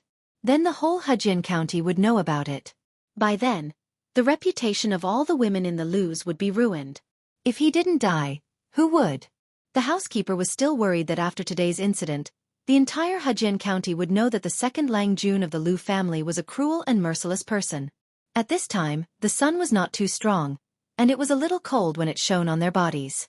However, this kind of cold was not as cold as their hearts. The maidservant was petite and exquisite, but at this time, she used all her strength to raise the wooden stick and hit the tightly bound man. The other party was in pain and wanted to roll away, so she raised the wooden stick and chased after him. She hit where it hurt, and the dull thuds echoed in everyone's hearts. Not only did the servants who were forced to watch felt their bodies turn cold and their legs tremble, but the people watching the live broadcast on the other side of the screen also couldn't take it. Some of the weaker ones even felt a wave of nausea rise in their throats. Even so, the number of viewers in the live broadcast slowly climbed to 3,000, and there were still many people waiting in line outside. There was a limit to the number of viewers in the streaming room. For a new streamer like Jiang Pengji, the maximum number of viewers was only 3,000. If she wanted to increase the limit, she had to upgrade the streamer's level with the system. It took 100,000 popularity points to upgrade from a first-level streamer to a second-level streamer, and Jiang Pengji's current account only had 1532 popularity points. The housekeeper said shamefully, "It's my fault. I've failed the Lord's trust and ruined your reputation in the future. If it were not for the fact that he did not notice the situation in the manner and did not take precautions, his second Lang Jun would not have used such a fierce and merciless method." Jiang Pengji was very confident about that. "Don't worry. No one will dare to say anything. Maybe they will even praise me for being decisive in managing the family." If she did not have such a method, the gentry whose daughters had been kidnapped would be the ones worried. How could a person who did not even dare to hit the servants in the family, and who was restrained by the other party's twisted logic, have the ability to protect himself and the noble girls in that kind of dangerous situation? The housekeeper was speechless. From the beginning to the end, it took more than an hour. The people present and the viewers in the streaming room were forced to watch for more than an hour. The ground was stained with large patches of blood. White brain matter and broken bones were smeared on the ground, and there were some pieces of flesh scattered everywhere. The servants in the courtyard were so scared that they did not dare to make a sound. A few of them felt a slight numbness in their lower abdomens and a warm current flowed down their legs. They were so scared that they could not control themselves. No one could have a clear conscience. They were afraid that the things they had done in the past would be found out and punished. The viewers behind the screen felt that their worldview had been forcibly reshaped. Jiang Pengji acted as if nothing had happened. She leisurely walked forward in her wooden clogs and took the wooden stick that the servant girl almost lost her grip on. She held the servant girl's hand and squeezed it. "I've already asked someone to boil medicine for you. Remember to soak your arm in it after you go down. Otherwise, you will be so sore that you can't lift your hand tomorrow. Look at this pair of hands. They look thin and weak, but they can still avenge you, can't they? Remember, if anyone humiliates you in the future, you have to remember what happened just now. You can only avenge yourself if you're alive. If you're dead, you'll always be the perpetrator. The servant girls of the Lus are not clay figurines that anyone can bully." The maidservant relied on the anger in her heart to keep herself from collapsing. Now that she heard Jiang Pengji's words, She felt an indescribable sense of grievance. She knelt at Jiang Pengji's feet and rested her forehead on the back of her folded hands. Her shoulders trembled and her spine arched as she cried silently. Jiang Pengji sighed softly and asked someone to clean up the corpse. Then she beat up all the servants. In the inner courtyard on the west side of the courtyard, Madame Hu, who had just woken up from her nap, heard the report from her personal servant. "Did you say that Second Lang Jun really ordered someone to beat her to death?" Madame Hu sat up on the soft mattress. A perceptive servant girl immediately fetched a table beside her so that she could lean on it more comfortably. Or did the servant girl beat her to death herself? The servant girl shuddered as she recalled what had just happened. Yes, and Second Lang Jun gave the staff to the servant girl himself. The staff was much taller than the maidservant, yet she was able to use such a thick staff to beat the servant to death. Madame Hu didn't think much of it. She said, "What's so strange about that? Women aren't born to be bullied. Once they have hatred in their hearts and they hate someone to the core, they'll take revenge even if it's with their last breath." Madame Hu seemed to recall something and said, "Her fierce and decisive temper is more like her mother's than her father's." Lu's father had been handsome and exquisite when he was young, like an immortal who had walked out of a painting. His temperament was as gentle as jade, and his manner of speaking was modest and polite. No matter who he was talking to, he could make the other party feel as if they were bathing in the spring breeze.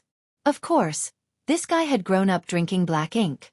The cleaner his clothes were, the darker the schemes in his stomach were. When it came to matters that could be solved with words, the man could not even walk 2 steps without panting. Lu Lanting's mother, on the other hand, was the complete opposite of him. She had a face that made people worry about her. On the surface, she looked like a noble lady, but behind the scenes, she had a fiery personality.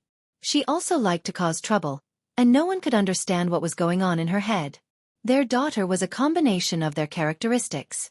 She looked like her father, but her fierce and violent nature was like her mother's. But Madame Hu took a sip of tea. Second Lang Jun is smarter than his mother. Lu Lanting was not her mother.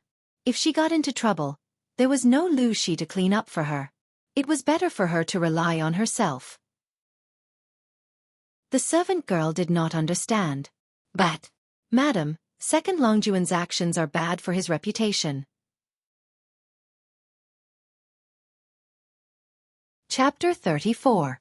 The maid did not dare to say anything else. She had served Madame Hu for many years, but she still did not understand the lady's temper. It could be said that she liked Second Lang Jun, but she secretly liked to make things difficult for people. She was also indifferent when she met people. After all, he was the only legitimate son left by the late Madame. Madame Hu, who had pestered the old master to become his concubine, did not like Second Lang Jun. However, the maid did not think that Madame Hu hated Second Lang Jun. The most obvious thing was that Madame Hu had been managing the factories left behind by the late Madame for the past few years. The profits of the factories had increased over the years. Some of them were even a few times more than the Lu family's businesses, but Madame Hu had no intention of taking them for herself. It seemed that she was sincerely helping Second Lang Jun take care of the businesses and return them to the rightful owner. Other than that, Madame Hu had fainted the day before when she heard that Second Lang Jun had been kidnapped. To be honest, she was getting more and more confused about the situation of this small Lu residence. Madame Hu's maid could not understand the Lu family, and Jiang Pengji was also getting dizzy. Jiang Pengji planned to read all the books in the study in order to understand more about this era. With her memory, it would not take long. Other than a few books that were bound with paper, most of the books were made of heavy bamboo slips. However, before she could see much, Takshu, the maidservant who was serving her, said that this month's rations had been delivered. Allowance. Jiang Pengji searched through Lu Lanting's memory and vaguely knew that it was like pocket money. However, when she saw the pile of items in her room, she realized that she had been wrong. The allowance was not just a box of silver or copper coins, but also daily necessities. There were a few sets of the 4 treasures of the study, a dozen bolts of cloth for making new clothes, a few pieces of soft fur, a dozen boxes of incense powder, a few stacks of floral paper, and 5 pieces of bamboo paper. In this era where paper was more valuable than gold, Lu Lanting's monthly allowance was 5 pieces of bamboo paper. Thinking of this, Jiang Pengji narrowed her eyes and said in surprise, "This month's paper looks more special than the previous month's." Taksha did not suspect anything. Instead, she had an expression that said, Second Lang Jun has good eyesight. She secretly pinched the rather heavy purse in her sleeve. According to the owner, the craftsmen have experimented and adjusted it several times. The toughness of the bamboo paper is better than before, and the texture is smoother to the touch. Jiang Pengji went over to touch it. The paper was indeed better than the ones on the bookshelf. However, this was not the main point of her concern. Although paper-making technology existed in this era, it was not mature. The quality of the paper produced was not good, and it was not widely used. Therefore, good paper was still expensive. Paper suitable for painting was even more expensive and rare. She found a detail in Lu Lanting's memory. In other families, even the most important children in the family could only get half a blade of paper per month. Moreover, the quality of the paper was not good. Most people used bamboo slips to write. Lu Lanting's monthly supply exceeded the quota, and he even carefully selected the best quality batch. Unless, Jiang Pengji had an idea. It's not easy to make paper in the workshop. 5 blades of paper per month is a little too much. Takshu did not know that she was testing her. She said naturally, the paper-making workshop was left to Second Lang Jun by the late wife. As long as Second Lang Jun needs it, even if they don't sell paper to the outside world, they can't be short of money. There is no reason for you to save money for them. Paper workshop. As expected. The veins on Jiang Pengji's forehead twitched. Takshu secretly glanced at Jiang Pengji. She could not help but heave a sigh of relief when she saw that Jiang Pengji's expression was relaxed. Most of the servants in the Lu residence already knew that Lang Jun had ordered his servants to be beaten to death. In the past, they didn't really like Lang Jun, who usually didn't have much of a presence and had a soft personality. However, after witnessing his ruthlessness, they all became obedient. The owner of the workshop had even sent over the monthly quota 2 days in advance. He even gave Takshu some benefits and asked her to put in a good word for him. The workshop was a lucrative job, and the owner did not want to lose it for no good reason. The scale of the workshop was neither too big nor too small, and it produced a limited amount of paper each month. The aristocratic families consumed countless amounts of paper each year. The aristocratic families and merchants would secretly order the bamboo paper produced by the workshop. If they were late, they would not be able to sell it no matter how high the price was. In order to get their share of the annual quota, they had to bribe the owner to get a bigger share. That was something that happened almost every year. It seems that the owner has given you a lot of benefits. It's rare for you to speak up for someone else. Jiang Pengji's gaze fell on Takshu's right hand, which was hidden under her sleeve. Takshu's face was pale. Jiang Pengji smiled and comforted her. It's not easy being a girl. Don't be too afraid. The owner has given you benefits. As long as it's not too much, just accept it. You are my servant. The system secretly complained. If she really wasn't afraid, she wouldn't have said it so bluntly. Jiang Pengji had gotten the clue she wanted. She secretly rubbed her forehead. She was even more certain that there was something wrong with Lu Lanting's mother. Yongyuan Tianjian. Haha, why do I feel like there's another woman other than the streamer? Murue Huakai. Really? Maybe the streamer can go and have a historic reunion. User 3216. The person above is too naive. There's no knowing what's in a person's heart. Be careful not to get stabbed. User Ray 11. Why do I feel like if there's another woman from another world, the streamer should be merciful if she doesn't stab her to death? Tudu Feichio. I agree with User Ray 11. The streamer's fighting power is at its peak. Jiang Pengji pondered as she scrolled through the bullet screen for inspiration. Then she heard Takshu's voice. Second Lang Jun, are you still going to the family school tomorrow? Takshu helped her tidy up the rations and put them in different boxes. Mr. Wei sent someone to ask for leave yesterday. He said that he hasn't fully recovered from his cold and needs to rest for another 3 to 5 days. He doesn't want to spread the illness to Lang Jun.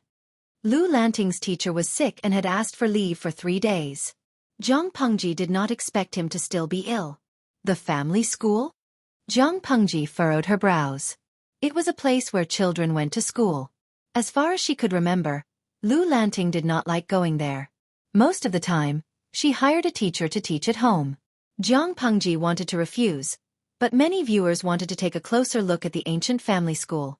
Jiang Pengji swallowed her words and said, I'll go tomorrow.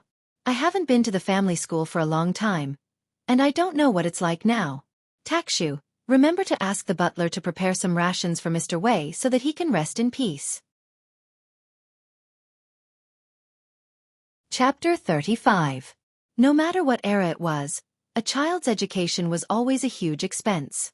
Even a landowning family like the Liu family couldn't guarantee that every member of the family was a wealthy local tyrant. Some of the Liu family members who had fallen from grace could only barely maintain their dignity. For a family with an average income, the more children they had, the poorer they were.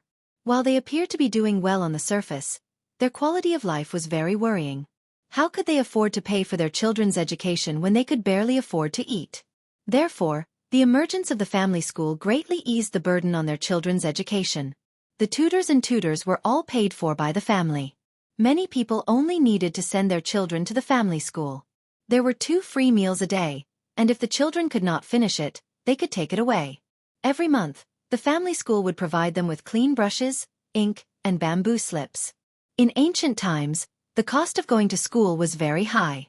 The poor could not afford to go to school, and their chances of making a name for themselves were much lower than those of the gentry. The gentry occupied most of the resources, and they were willing to invest those resources in their children. They trained them to read and write so that they would have a sense of belonging to the family.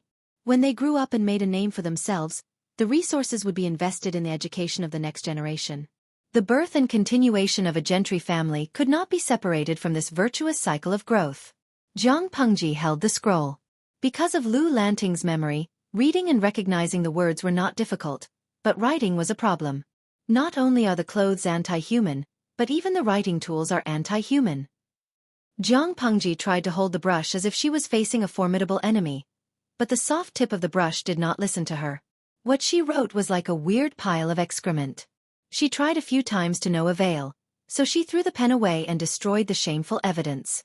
However, it was rare to see Jiang Pengji make a fool of herself. The bullet screen was flooded with 23,333 comments that almost blinded her. Misha Warrior Ayun, good and evil will always be repaid. The heavens have their own cycle. Look up if you don't believe me. Who will the heavens forgive? Hashtag pick nose one sorcerer girl offing.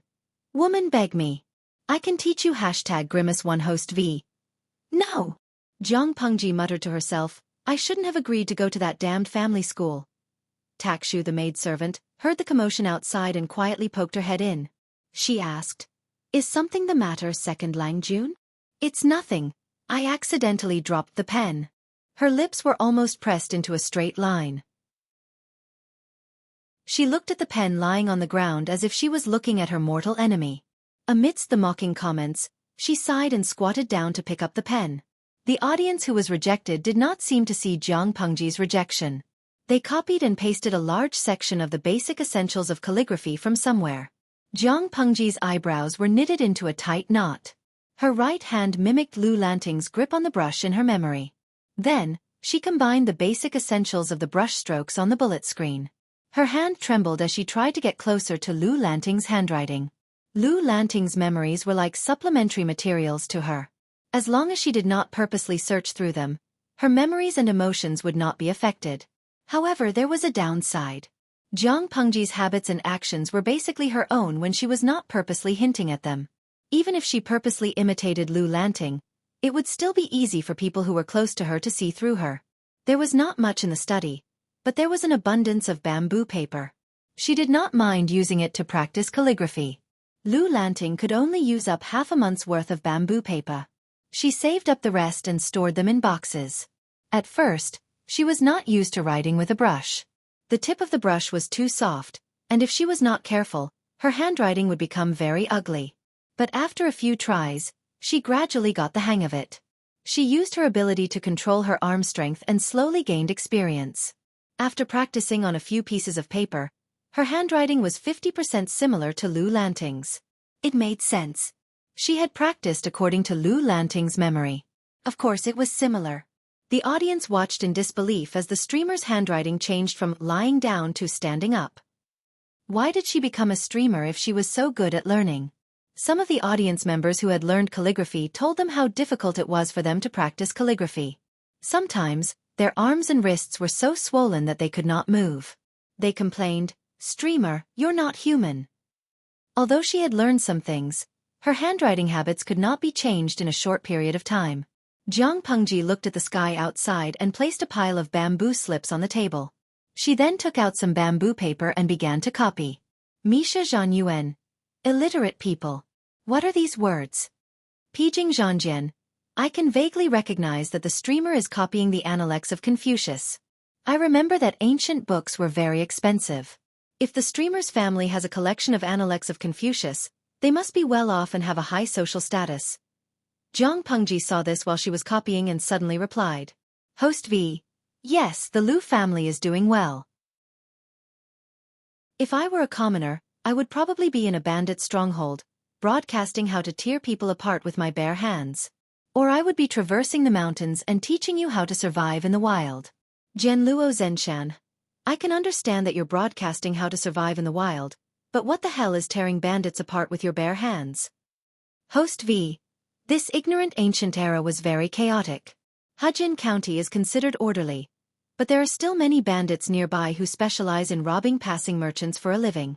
A lone woman is simply a fat piece of meat for them. So if the bandits came to her, Jiang Pengji would not let them go, because they would not let her go. Just like what happened in the bandit stronghold, those bandits would not let go of so many delicate noble ladies. In their eyes, they were just tools to vent their lust. They were not human beings. What was the use of talking about morality and righteousness with them? What was the use of begging? The only thing that could be of use was one's own brain and hands. Host V.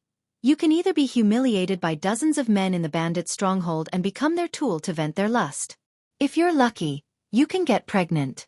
Maybe you can live for a few more days and give birth to a child who will become a bandit in the future. Or you can only raise your sword and let them die. Jiang Pengji's pen paused for a moment before she put it down again and continued. Her expression softened a little. Host V. I know there are many things that you can't accept, but you're just spectators. I'm a participant. They're just spectators. If they don't want to watch, they can just leave. It's just a matter of time. But she, Jiang Pengji, had to walk her own path in life instead of relying on these onlookers. After copying the contents of the bamboo slips, Jiang Pengji planned to revise Lu Lanting's other skills. At that moment, the silent system suddenly spoke. Chapter 36. Jiang Pengji frowned and asked, What do you mean? The system said, It's something like a skill book that allows you to quickly learn a certain skill. The system shop has just released it. At that moment, Jiang Pengji saw a few moving icons on the side of the huge streaming screen in front of her. However, she had always been wary of this unknown system, and she was not that curious. She did not study it at all. Opening the system shop menu, a brand new interface immediately popped up. There were many product icons on it. Zither, chess, calligraphy, painting, embroidery, sewing, tea making, swordsmanship, saber techniques, leg techniques, horse riding. There were 4 different labels behind each skill. Elementary, intermediate, advanced, and ascendant. 4 different levels of skills required different amounts of popularity points. The highest level, Ascend, required a massive amount of popularity points. Fortunately, the basic entry requirement was 1,000 popularity points. With her current popularity points, she could easily exchange for one. Jiang Pengji furrowed her brows. If she exchanged for these and learned them, would she get a beginner's ability? The system said, I saw that the host was having a hard time learning how to write just now, so I used my personal treasury to open up the shop interface for the host. If the system could be concretized, she felt that she could see the system's fawning face saying, Hurry up and praise me. Jiang Pengji laughed to herself and said, I think you're just eyeing the popularity points in my account, right? The system was non-committal. Popularity points were gold and silver to it. If it could earn a sum of money from doing business, why not? Jiang Pengji looked at the tempting items on the interface of the store. She rolled her eyes and closed it in the blink of an eye. I think calligraphy is quite interesting. It's good for me to practice it slowly. You should continue looking at the popularity points in my account. F***CK. Jiang Pengji said naturally, good steel should be used on the blade's edge. It's useless to exchange it now. It's better to save it for when it's needed someday. Who knows, it might be of unexpected use. The system snorted. There's no need to be so thrifty. Just open a live stream every day. As long as the maximum number of viewers reaches 3,000, you'll get at least 1,500 popularity points a day. That's more than enough to exchange for a book. There's no need to work so hard to learn. If he was rewarded by a nouveau riche, he would accumulate popularity points even faster. Zhang Pengji looked as if she had seen through him. In the end, you're still trying to entice me to stream diligently, aren't you? However, the live stream limit is always 3,000 viewers. Hey, don't tell me that I need to exchange popularity points to increase the limit. The host is truly wise and mighty. The system was almost about to wag its tail. A level 1 host requires 100,000 popularity points to advance to level 2. As the host's level increased, the maximum number of viewers in the room would also increase. Naturally, the speed at which he accumulated popularity points would also increase. Zhang Pengji secretly rubbed her brows. The system's tricks were too deep. The host can only upgrade his level with popularity points? The system thought for a moment and said, not really. There is another channel, but it depends on face. As a perfect plain live broadcast system, there were naturally many ways to play it. It was impossible to only have a single boring live broadcast. Zhang Pengji guided him. What channel? The system has 4 live broadcast modes. The first is the free live broadcast mode. Just like what the host is doing now, you can broadcast whatever you want. The second is the semi-interactive live broadcast mode. The host selects some live broadcast content for the audience to vote. Then, the live broadcast content with the highest number of votes. After the host completes the live broadcast, depending on the audience's satisfaction, the host can obtain 3 levels of gold, silver, and bronze treasure chests. After opening the treasure chests, the host can obtain random rewards, including a free card to upgrade the host's level. Zhang Pengji listened and nodded to herself, then signaled for the system to continue. The second is the fully interactive live broadcast mode. The audience selects the live broadcast content and then selects the items to vote. Of course, the content must be within the scope stipulated in the contract. It cannot be too excessive and focus on entertainment. At the same time, the host can obtain treasure chests and open cards. The last is the designated live broadcast mode. A tycoon sets the live broadcast content. When the host completes the live broadcast, not only will the host receive the reward from the tycoon, but also a gold treasure chest. When the system mentioned the last live broadcast mode, one could hear the sound of saliva being sucked in. Zhang Pengji raised her brows.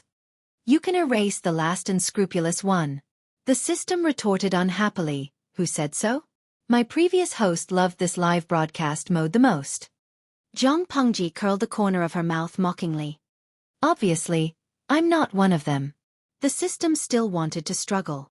How do I know you won't like it if I don't give it a try? I don't think those who are truly rich would mind such a small expenditure. Every day, they would throw some money around and issue a mission, just like fishing with a hook. Using this method, they would slowly train the host into what they want. Tell me, what's the difference between the last live broadcast mode and dog training? The system was a little stunned. Its host was about to go crazy, so it quickly tried to salvage the situation. Dear host, don't be angry. These modes are all preset. I'm just relaying it. Moreover, these live broadcast modes require the host to be willing. There is absolutely no forced buying or selling. The system wanted to cry but had no tears. How unlucky could it be to have met such a difficult host who would always give other people a hard time, and was always scowling at others. The system also needed human rights, and it needed to be treated fairly and fairly. They had only been together for 2 days, but the system felt like 2 years had passed. It couldn't go on like this. Zhang Pengji was too lazy to care about the system's thoughts. She had a comfortable sleep, and it was a dreamless night. The next day, on the way to the family school in the carriage, she started the live broadcast on time. Viewers entered the room one after another. They were all viewers who had subscribed to the room. As soon as Zhang Pengji started the live broadcast, they received a notification and could enter the room by clicking on the live broadcast room number. Host V. Good morning, everyone, ******. After Zhang Pengji greeted them, many viewers said good morning, good afternoon, and good evening to her one after another. It seemed that there were many people with jet lag in this small live broadcast room. She was bored, so she asked the viewers for their opinions. Host V. Do you have any live broadcast content that you prefer to watch? Tudu Feichio. Host, you can learn the 4 arts, I can secretly learn from you. Then I can go out and show off. De Zhuangzhu Furen. I can read stories.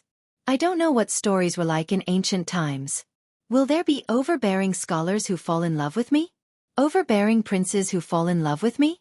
Overbearing masters who fall in love with me? Even if it's an overbearing county magistrate who falls in love with me, I don't mind. 23333 Dung Hai Kuangzhu. Go to brothels, drink wine, hug courtesans. Then have sex with girls, Jiang Pengji. Young people in that dimension, do you know that your thoughts are very dangerous? Chapter 37. The Lu family's school was not big, and there were only 20 students. They ranged in age from 3 to 15. The size of the school, the number of students, and the age of the students were very different from what Jiang Pengji had imagined. She could not help but think back to her school days. De Zhuangzhu Furen. Is this the ancient classroom? The conditions are so bad, and there are so few students. I wonder what the teachers are like. Dung Hai Kuangzhu. This is good enough, okay? The literacy rate in ancient times was very low. There were very few people who could study, and the expenses were very high. The host is in the family school, and the conditions are very good. Most of the expenses are covered by the family.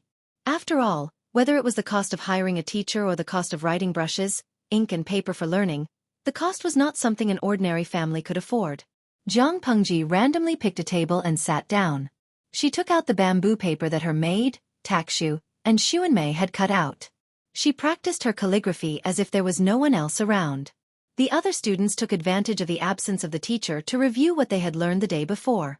Sorceress Afeng, 23333. No matter what era it is, I feel like the habit of studying in the morning will never change. Misha Warrior Ahuan.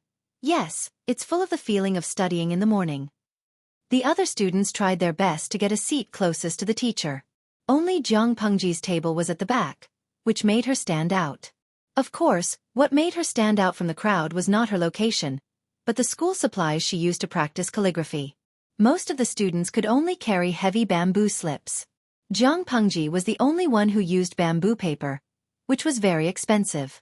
Her calligraphy was the same as before, and there was no improvement at all. To the other students, it was a waste of God's gift. Oh, I haven't seen Cousin Shi for more than a year. Why is your calligraphy still the same? You haven't improved? Finally, someone was willing to be the leader and help some people say what they wanted to say in their hearts. Jiang Pengji had to stop writing, and she looked up at the person who had spoken. It was the son of Lu Lanting's father. Jiang Pengji had seen Lu Lanting's memories, and she knew why she did not like to come to the family school. If it were her, she would not have come either. To avoid gossip in the clan, Lu Lanting attended the family school before she turned 8 instead of hiring a tutor to study at home. Lu Lanting had entered the family school at the age of 4, and by the time she was 8, she had become more and more taciturn. She looked at others with fear, and she was also afraid of interacting with others. The root cause was the family school, or rather, the bullies in the family school. Although these brats were young, they also had the ability to flatter those above them and step on those below them. It was as if they were born with it. As a child, Lu Lanting was very skinny and shy. She blushed when she spoke too much. To some naughty children, she was the easiest target to bully. They did not have to worry about being discovered if they secretly ostracized her. At that time, Lu Lanting came to school in a different outfit. She also used the best brushes, ink, paper, and inkstones to study. She was so different from the other children of the Lu family that it was inevitable that some of the children of the Lu family who were struggling to make ends meet would feel uncomfortable. What if it was unfair?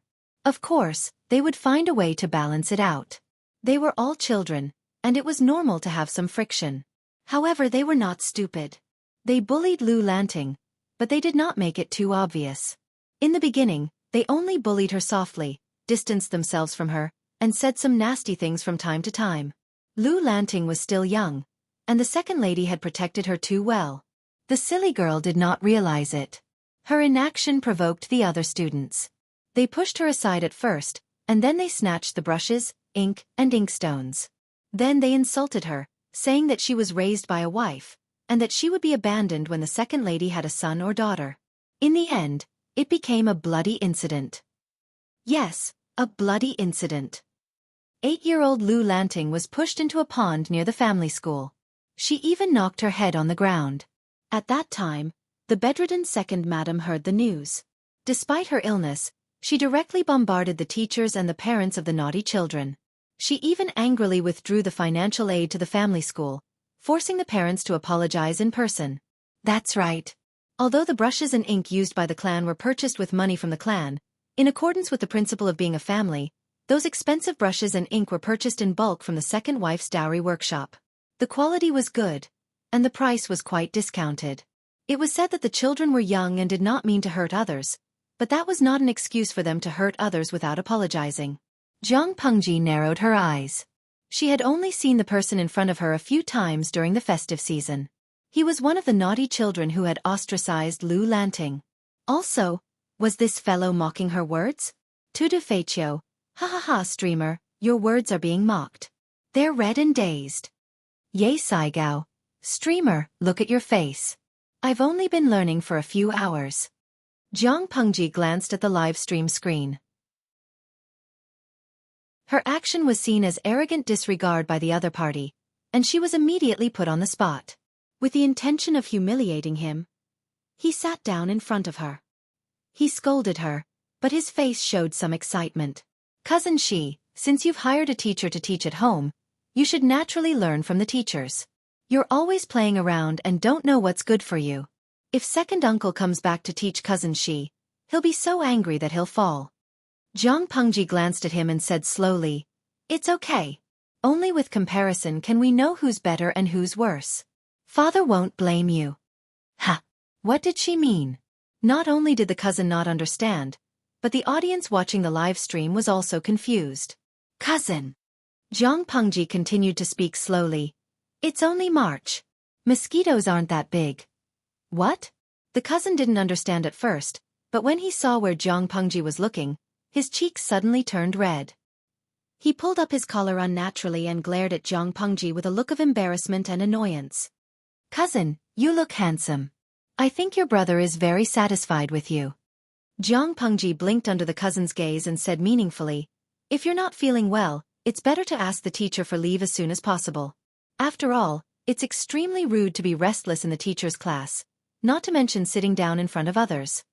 After she finished speaking, Jiang Pengji took the book box that she had just packed away and sat down on another mat. Coincidentally, the teacher arrived late and saw the cousin sitting on the floor in a daze. He was so angry that his beard almost flew up. You're rude. Master. Teacher. Jiang Pengji was not affected at all. Instead, she opened the bamboo scroll and listened to the teacher's lecture while reading the bullet screen. Ye Saigao. Can someone explain what just happened? I saw that cousin sitting down to lecture the host for no reason, and then the teacher came over and scolded him. Oh my God. This was the first time I knew that an old pedant from ancient times could scold people so harshly and to the point. Chapter 38. The audience was not the only one who was dumbfounded, but there were also a lot of super perverted veterans who came to their senses. Jiang Pengji looked at the bullet screen and laughed. That master was famous for being an old-fashioned scholar in the Lu family. To put it bluntly, he was an extreme turtle. The old man was very particular about etiquette. He would correct anyone who sat in the wrong position, let alone in front of him. Even in the ancient times, which naughty kid would not be beaten up if he took off his pants and walked around? Not to mention, that cousin's age was already considered a grown man in this era. Tudu Feiqiu, 2333. I understand. That little boy might have had sex last night. The host kindly let him go back to rest. He had indeed had sex, but the person he was having sex with was not a girl, but a proper man. Jiang Pengji was very sensitive to smells. When the cousin got close to her, she smelled another person's scent on him. That kind of smell required a period of close contact to be so strong. Unfortunately, she had smelled it before. It was the manservant who served the cousin when he was studying. Apart from that, there was a very faint afterlife smell on him. Plus, there was a little strawberry on his neck, and his walking posture was a little unnatural. TSK. TSK. She could not help but sigh. Children in ancient times were really *king open-minded. Wutian. I understand. This is what my party says. Senior gay, start from a baby. 23333 looking at the bullet screen that was getting dirtier and dirtier, Jiang Pengji, who had always been dirty and violent, smiled without saying a word. Bring my Pao Lai. I'll just treat it as a joke, but it's so disgusting to actually do it. Jiang Pengji's attitude towards this was very open-minded. In her era, same-sex marriage was legal. Host V. It's not disgusting. In this era, it's a good thing to be brothers. It's even fashionable. As the saying goes, as long as the red flag at home doesn't fall, colorful flags will flutter in the wind outside. Having a concubine on the left and a gay man on the right, talking about romance and poetry was a very common phenomenon. Jiang Pengji had searched through Lu Lanting's memories. That was indeed the case. Men preferred fair skin, and they dressed in brightly colored clothes. Not only did they have to put on makeup every day, but some of the eccentrics had evolved to the point where they were too ashamed to leave the house without applying makeup. Bring me Pao Lai. But streamer. In this world, you have to get married when you're of age. It's normal for men to be gay. What if you marry the wrong person? In modern times, there were a lot of same-sex wives, but at least they could choose to divorce. In ancient times, same-sex wives were not so easy, right? No matter how disgusted he was, he could only pinch his nose and live with it for the rest of his life. Jiang Pengji had never thought about this problem, because in her mind, there was no concept of marriage. She rolled her eyes and thought about how to deal with the audience. Host V. No matter how delicate and beautiful a man is, his gender is not right for me. I don't even have sexual interest. Everyone fell silent. In the next second, the system prompted the audience, Yuri Saigao, to reward 520 lovers' hearts. Lovers' hearts cost the same as lollipops, but the latter had a pink heart symbol. Tudu Feichio. It's so exciting. I like such an honest and cruel streamer. The system prompted the audience, Tudu Feichio, to reward 520 lovers' hearts. Most of the rewards were lovers' hearts or lollipops, and the system's notifications were drowned out. Jiang Pengji. Not only did she have a generation gap with the ancient people, but she also had a generation gap with the modern humans watching the stream. She did not seem to have said anything that touched their sensitive spots, did she? She herself was dumbfounded by this reward. The system suppressed its excitement and poked Jiang Pengji. Host, do you see now? Jiang Pengji raised her eyebrows and asked in her mind, see what? The emotions of the audience need to be aroused. As long as someone starts it at a critical moment, the other audience members will follow suit and reward generously. So, do you want to hire me to be your water army and reward you occasionally? When the system said that, Jiang Pengji could imagine a smiley face with a flattering look, winking at her. Jiang Pengji rejected it immediately. No way. The system was angry. When could its host have the self-awareness of a streamer? This was a very common method in the industry. It was not fake. Small investments and high returns. Why didn't she agree to it? A streamer, in addition to her own strength, also needed the cooperation of a team. Otherwise, did the rich people come out of nowhere? Wasn't it the water army and the rich people throwing bricks to attract Jade? They lured the rich people who wanted to compete with them and made them willing to pay for it step by step? While she was chatting with the system, Jiang Pengji, who was suspected of being absent-minded, was caught by the master. Lu Shi, repeat what I just said to you. The headmaster wore a serious face. If it were any other day, he would have reprimanded a student who was so distracted. However, since the student was Jiang Pengji, he could not bear to do so. Wasn't the kidnapping case that caused a storm in Hujian County 2 days ago the reason why Jiang Pengji was so distracted? Jiang Pengji stood up and thought for a while. She repeated the master's words without missing a single detail. The headmaster twirled his beard and felt satisfied. He asked leisurely, so what do you think of this? Some people were born to memorize, like Jiang Pengji. She had a photographic memory and amazing observation skills. However, memorizing a paragraph did not mean that she could understand it. Given Lu Lanting's status, people had high hopes for Lu Shi's only legitimate son.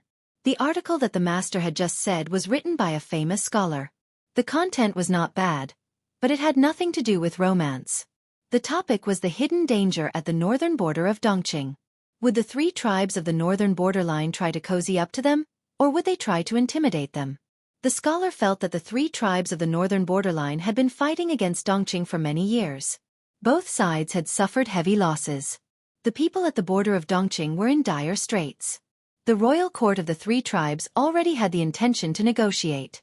They had hinted many times to marry their beloved daughters to Dongqing. Why not go with the flow? If Dongqing accepted the negotiation, both sides would temporarily cease hostilities and recuperate. However, when it came to negotiations, the only way to gain the upper hand was to bring the opponent to the negotiating table. Those who are not of our tribe must have different intentions. The 3 tribes of the northern borderline are ambitious. How can they be appeased by small favors? What was the use of negotiating without a winner or loser? Jiang Pengji smiled faintly and enunciated her words clearly. Dongqing and the 3 tribes of the northern borderline have been in a stalemate at the border for several years. Both sides have won and lost, but Dongqing has never been at a disadvantage. If we take advantage of the situation to negotiate now, how will the sacrificed soldiers feel? This is the worst plan. It will only benefit the enemy while harming ourselves. But the scholar spoke bluntly about negotiating for peace. His intentions are damning. The master's gentle face froze. He did not expect Jiang Pengji to have the guts to criticize the scholar. The other students were also in an uproar.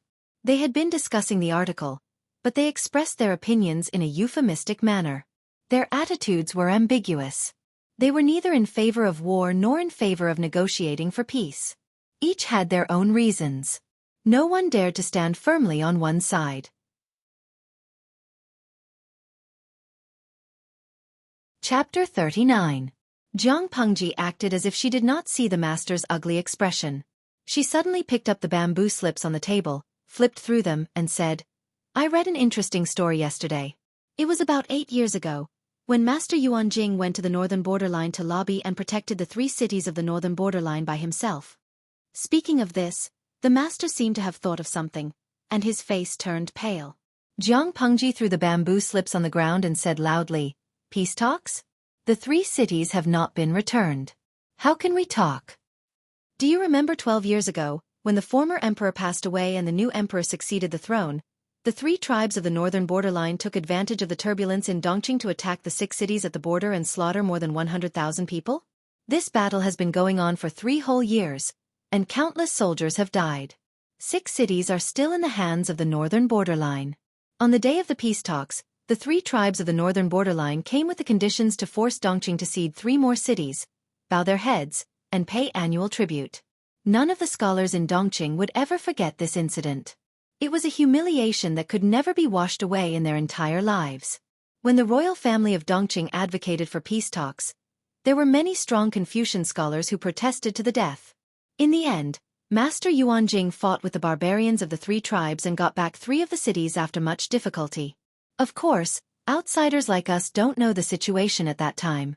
We only know that the barbarians of the northern borderline were only willing to return 3 cities. The other 3 cities were still in the hands of the 3 tribes. The people of the 3 cities became the 9th-class untouchables in the eyes of the barbarians of the 3 tribes. Do you still remember? For the 3 cities, the friction between Dongqing and the 3 tribes of the northern borderline at the border had not stopped for years. If we continue to negotiate now, the 3 cities will never be returned. That great Confucian is so shameless. Just a few words, a few curses, and a few empty and stupid words, and he's actually willing to hand over the 3 cities. Peace talks? Haha, if you want to talk, we can talk about it after the 3 cities are returned. It was ridiculous that the great Confucian scholar thought that he could give away the empress concubine, and hoped that she could enlighten the barbarians of the 3 tribes of the northern borderline. Haha, it was such a noble task. Why not sacrifice and send all the women in his family for peace talks? Of course, in addition to this, there is another important reason why we can't negotiate. It's the 4 factions of Nanman. Jiang Pengji had seen the great universal geographical map hanging in the study yesterday. As one of the 5 countries, Dongqing's geographical location was somewhat awkward. Not only was it connected to the 3 tribes of the northern borderline, but it also had a junction with the 4 tribes of Nanman. Unfortunately, These two places were full of aggressive tough bones. If they were not completely destroyed, the other party would rise from the dead sooner or later. Their vitality was as strong as the insect race. We absolutely can't give the 3 tribes of the North Borderline any time to breathe. Once the peace talks start, we'll give them enough time to recuperate. It'll undoubtedly be nurturing a tiger that will invite disaster. When the time comes, the 3 tribes of the North Borderline and the 4 factions of Nanman will join forces to attack Dongqing. Haha. That would be a direct checkmate. Nonsense. The 4 factions of Nanman are now at war with Nanxing Kingdom. Why would they care about Dongqing? Fight. Heh. Zhang Pengji smiled as she looked at the young man who had spoken. Nanxing will be utterly defeated soon. There were 5 countries in the world: Dongqing, Nanxing, Xichang, Beiyuan, and Wengzhou, which was located in the center of the Central Plains. Dongqing was not the weakest, but it was not the strongest either. Nanxing had been at war with the 4 factions of Nanman for the past 2 years. In the past 2 months, there had been many reports of victory, but it would be over soon. De Zhuangzhu Foreign. Ah, I feel like I've learned history for nothing. Xueqi. So the streamer has traveled through an imaginary dynasty. I just wanted to show off and talk about it, but I was slapped in the face in the next second. It hurt so much. Huo Jaya Jayago. It's not really imaginary. It can only be said that it's another dimension with a different historical development trajectory. There are traces to follow. Shou Tu Guan. It's definitely not our ancient times. Otherwise it would feel like a spoiler. The unknown variables are more interesting. Cafeteria Daffin Auntie. Am I the only one who cares about Master Yuanjing's setting? Humph, why are you so sure that Nanxing will lose? Although Nanxing was also Dongqing's enemy, they were still of the Yan and Huang lineages. The 4 factions of Nanman were foreign tribes to them. Because there are too many ignorant people like you. Zhang Pengji had always liked to stand straight. When she lifted her chin and closed her eyes, she gave off an oppressive feeling, as if she was looking down on all living things. In less than 2 months, Nanxing will lose. Just wait and see. When the time came, it might not be as simple as ceding 3 cities or giving the emperor's concubine a marriage alliance. Lu Lanting was naturally shy, but she was not a girl who liked to submit to her fate. She loved to read news about the world. Occasionally, she would disguise herself and go to the tea houses and taverns to listen to the news. That was usually the place where news circulated and gossip spread. Zhang Pengji had her memories. She had glanced at the great universal geographical map hanging in the study room and knew the geographical locations of the 5 kingdoms. From what she could see, Nanxing was indeed very dangerous. She had also read some of the news that Lu Lanting had transcribed, so she was not completely ignorant of the news. In fact, it was not just Nanxing. Zhang Pengji was not optimistic about the current Dongqing. According to the information that Lu Lanting had gathered, if Dongqing agreed to the peace talks, she was afraid that within 10 years, there would be a huge military disaster. Zhang Pengji bent down to pick up the bamboo slips that she had thrown on the ground. She casually flicked the ash off. The old master was very angry at first. She had slandered the great scholar in public and said such harsh words. It was easy to make people feel disgusted. If the great scholar heard about what happened that day, Zhang Pengji might even make things difficult for her when she entered the officialdom. However, listening to her solemn vow, the old master was a little hesitant because he himself did not agree to the peace talks. As long as he was a scholar, he would always have a sense of pride. Dongqing inherited the Xia lineage and called itself a kingdom of heaven. Why would it be willing to bow down to the barbarians? Looking at the group of confused students, the old master's temples ached. He sighed to himself. As expected of Lu Shi's son, both father and son were troublesome. Your cousin is quite knowledgeable. What he said was not without reason. It's a pity that most of the important officials in the court are in favor of peace talks. The government is also interested in negotiating with the royal court of the 3 tribes of the northern borderline. They hope that the northern borderline will marry the empress concubine to the second prince. Outside the school, Feng Jin, who was dressed in a white and green robe, looked at the scene from afar. He had an indescribable expression on his face. Haha, Lanting used to be very reserved and gentle. After the ordeal, he's showing signs of revealing his abilities.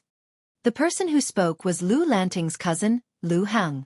He was the eldest son of Lu Lanting's father's biological brother. If there's a chance, I'd like to have a good chat with him. Feng Jin looked away.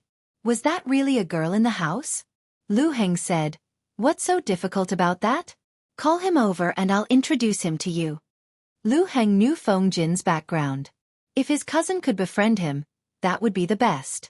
Feng Jin thanked him, but he felt a little uneasy. Jiang Pengji had left a deep impression on him that night.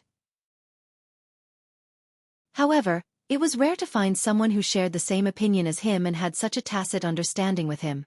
He was secretly looking forward to their meeting later. He wondered if Jiang Pengji would be surprised if she knew his identity. Feng Jin smiled and said meaningfully, "Yaoji, you may not know this, but your cousin is a wonderful person."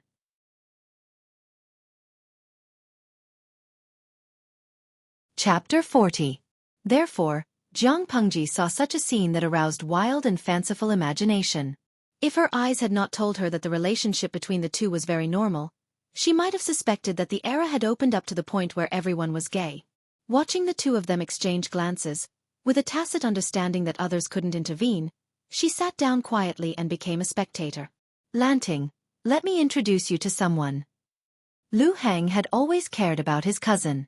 He worked very hard to have such a good opportunity to introduce his friend to his cousin. "Cousin Heng, there's no need to introduce me. I know this person. Why you is so mischievous? Why did you make a fool out of my honest and simple cousin?" Jiang Pengji glanced at Feng Jin, who was sitting at the head of the table. She hadn't seen him for 2 days. The guy who had been chased for thousands of miles and had to kill his beloved pet to appease his hunger was pretty decent after he cleaned himself up. "Why you?" Lu Heng was startled. That was Feng Jin's courtesy name. They were so familiar with each other that they could call each other by their courtesy names? Feng Jin innocently opened his eyes. "It was Yaoji who didn't give me time to tell the truth.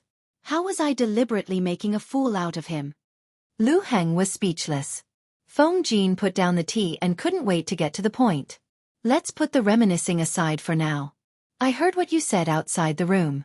I thought it was quite interesting and reasonable. If that's the case, guess which prince the royal family of the northern borderline is interested in?" Jiang Pengji was a little disinterested. She couldn't get her spirits up for something so obvious. The first prince is the crown prince. That official isn't so muddle-headed. Why would he let a foreign princess take the crown prince's wife? Moreover, the first prince has all his wives and concubines. He also has many concubines in the Eastern Palace. He also has many children.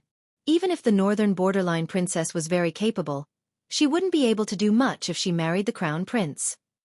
Secondly, the third prince's mother is the daughter of the Feng clan, an aristocratic family. They value bloodlines very much. If he marries the princess of the northern borderline and has a son mixed with foreign blood, how can the Feng clan accept this grandson? After she finished speaking, Jiang Pengji's eyes scanned Feng Jin's body. Her stare made Feng Jin's hair stand. Finally, according to the rumors, the fourth prince's birth mother died in a strange way. Since he was young, he has been disliked by the people in the palace. The emperor is always vigilant against him. If he were to marry the princess of the northern frontier, he would have a powerful and influential in-laws. How could the emperor feel comfortable? Feng Jin nodded as he listened. The content of Jiang Pengji's analysis was similar to what his father had said, but the style was a little different. "So?" Jiang Pengji looked at her 5 fingers and smiled. His mother was born in a merchant family. He doesn't have many connections in the imperial court. He only has a few subordinates and the emperor likes him. That's perfect. This was a judgment from the perspective of the Dongqing emperor. From the perspective of the Beijiang royal court, the second prince was also the most suitable. He was stupid and easy to manipulate. The second prince, whose brain was half muscle and half hay, who was impulsive, reckless, and easy to bully, had been chosen. Feng Jin was speechless. The second prince was not well liked by others. His father commented that he was uncultured and pretentious. Jiang Pengji directly criticized him as worthless. However, although the two had different styles, the final conclusion was very similar. The second prince was useless and had been abandoned.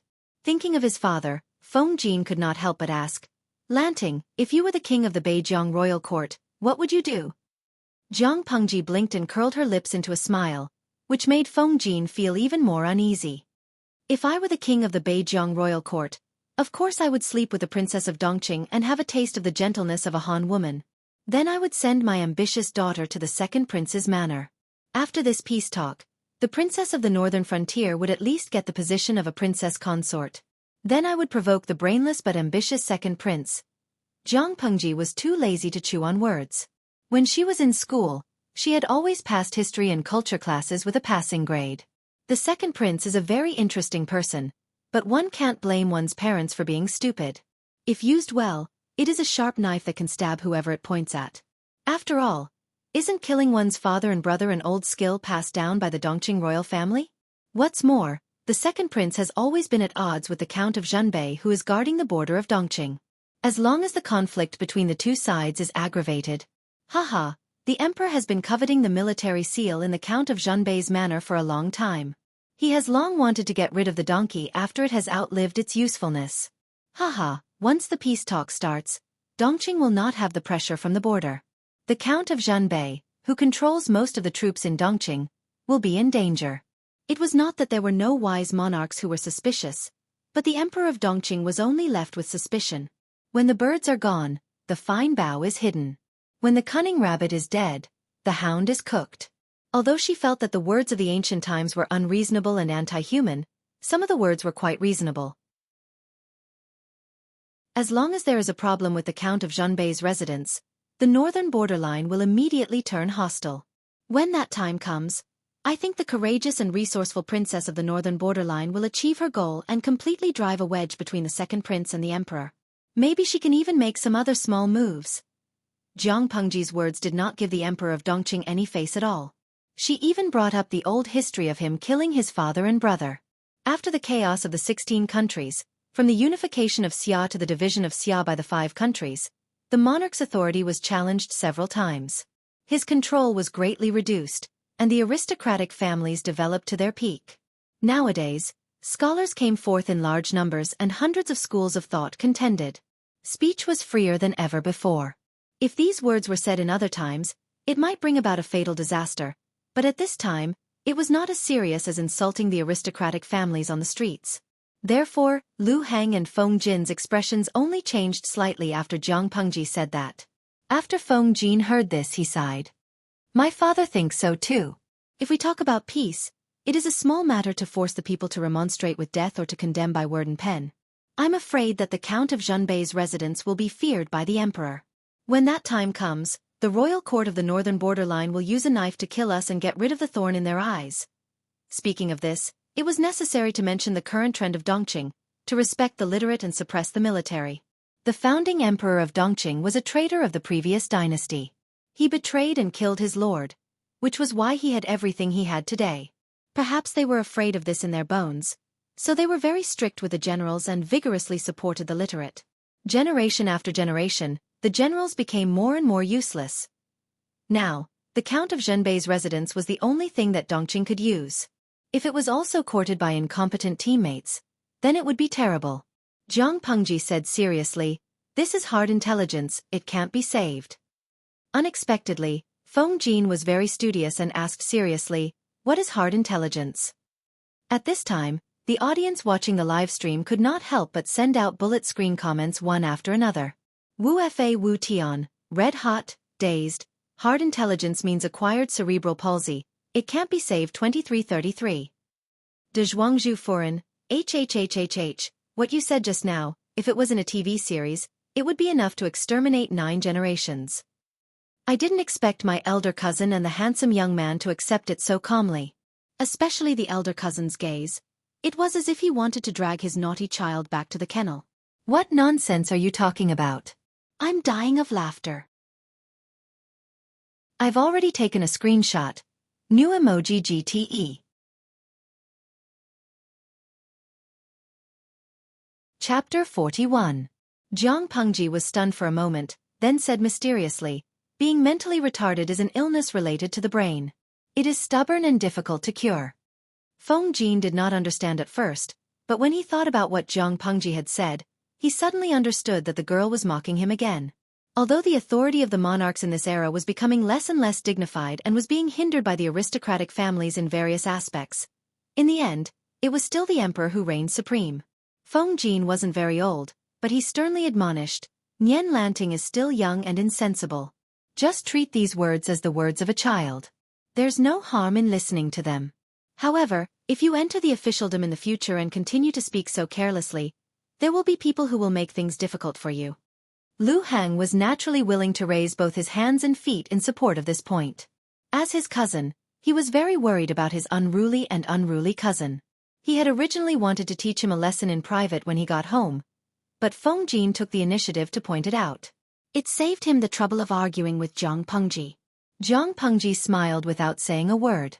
She had no concept of entering the bureaucracy and did not care about it. After that, Feng Jin deliberately asked some questions about her studies. It was not difficult, and Zhang Pengji relied on Lu Lanting's memory to answer 70% of the questions. Feng Jin suddenly changed the topic and said to Lu Hang, "Forgive me for being blunt. Although the family school is not bad, Lanting's studies here will be delayed." The family school itself was a huge investment with no short-term returns. It was like a bottomless pit. Most of the time, it was to take care of the poor clansmen who were short of money. The teachers were enough to teach the children, but if they wanted to further their studies, they had to go outside to study. Zhang Pengji said, "I've only studied in the family school for a few days. I've hired a teacher to teach me at home. But I'm not talented enough to live up to the teacher's teachings. Not only did I not learn much from him, but I also made a fool of myself." Lu Heng listened and agreed with Feng Jin's words.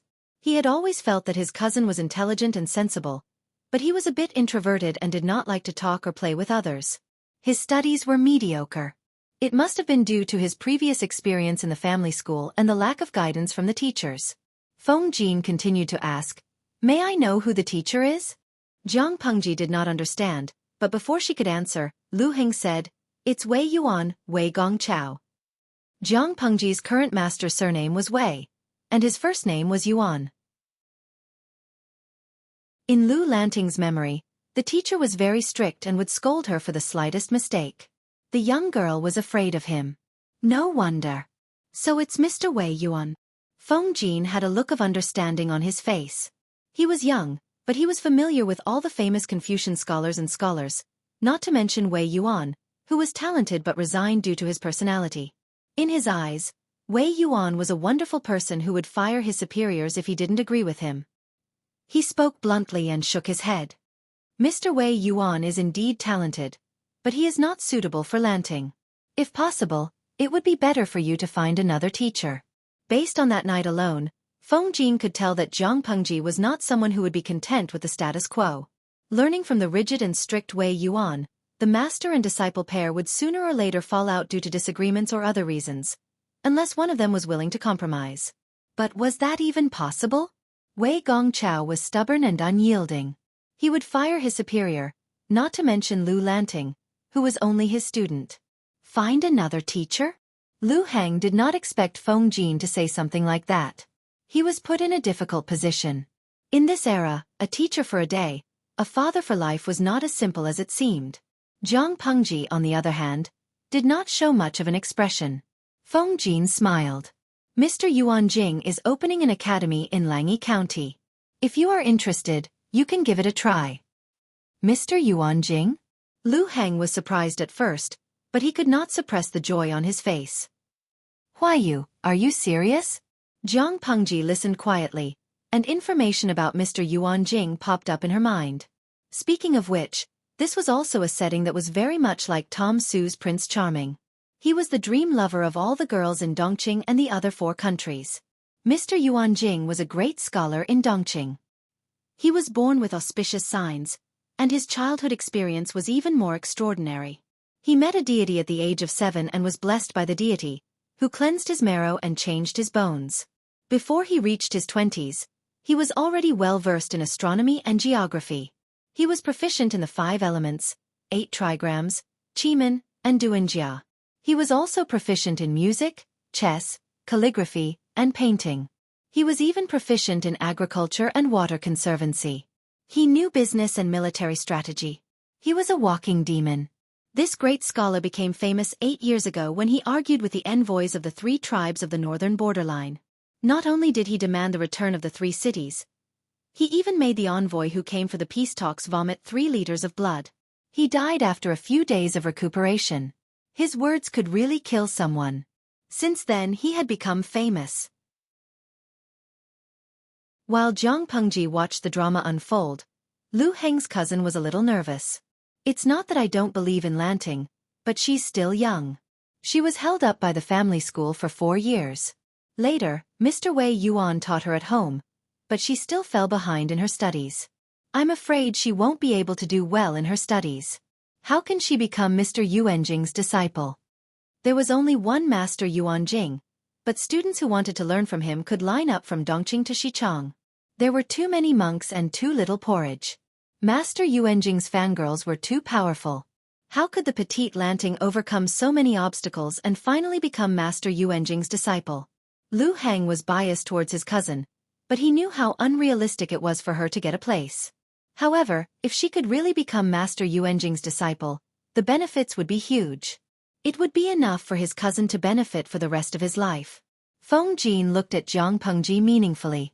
I don't have much confidence if it's someone else, but if Lanting goes, all she has to do is report her family name and Master Yuanjing will definitely give her face. Even if he doesn't take her in, she can study peacefully in the school. Are my parents old friends with Master Yuanjing? Lu Lanting did not remember such a thing. Feng Jin had heard this from his father by chance. We have some history with your mother. It was said that Master Yuanjing had been very poor in his early years. He was the son of a poor family and almost could not continue his studies because of his lifestyle. Later, in the middle of a snowy winter, he met Lu Shi's wife and received money from her. Master Yuanjing rejected other people's help but accepted Lu Lanting's mother's money. It was confusing. Of course, no matter how confused they would not think that Master Yuanjing was a pedophile. Master Yuanjing was already a young man then, while Lu Lanting's mother was only 6 or 7 years old. However, your mother is really knowledgeable. She only said that the money today was only in exchange for a promise in the future. If Master Tian Yuanjing becomes famous one day, she hopes that you can teach her children a thing or two in the future. This is really funny. A 6-year-old little girl saying this to a young man in his 20s. Just thinking about it made one feel dumbfounded.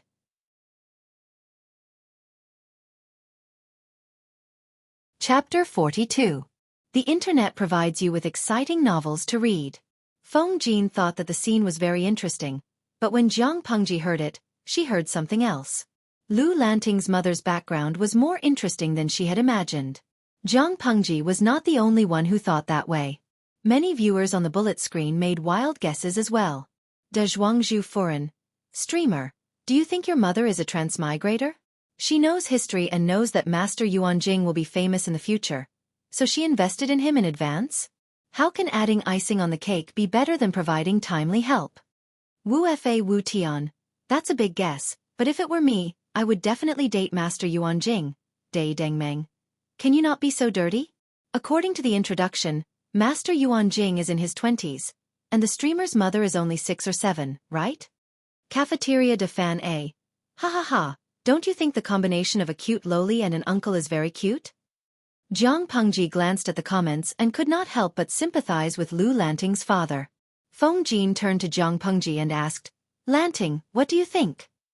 I'll discuss this with my father when he comes back. I can't make the decision for now, Jiang Pengji said. Feng Jin did not force her. It was just a suggestion. It was not up to him whether she wanted to go or not. Shou Shiguan, streamer, will you go? Jiang Pengji frowned and took a sip of tea. An indescribable taste spread in her mouth. She took a sip and put down the teacup. Host V. I'll go.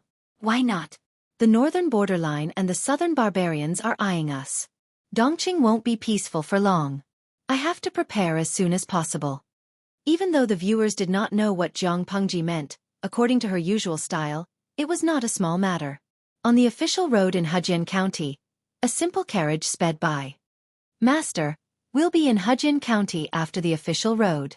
At this speed, we'll be home in 4 hours.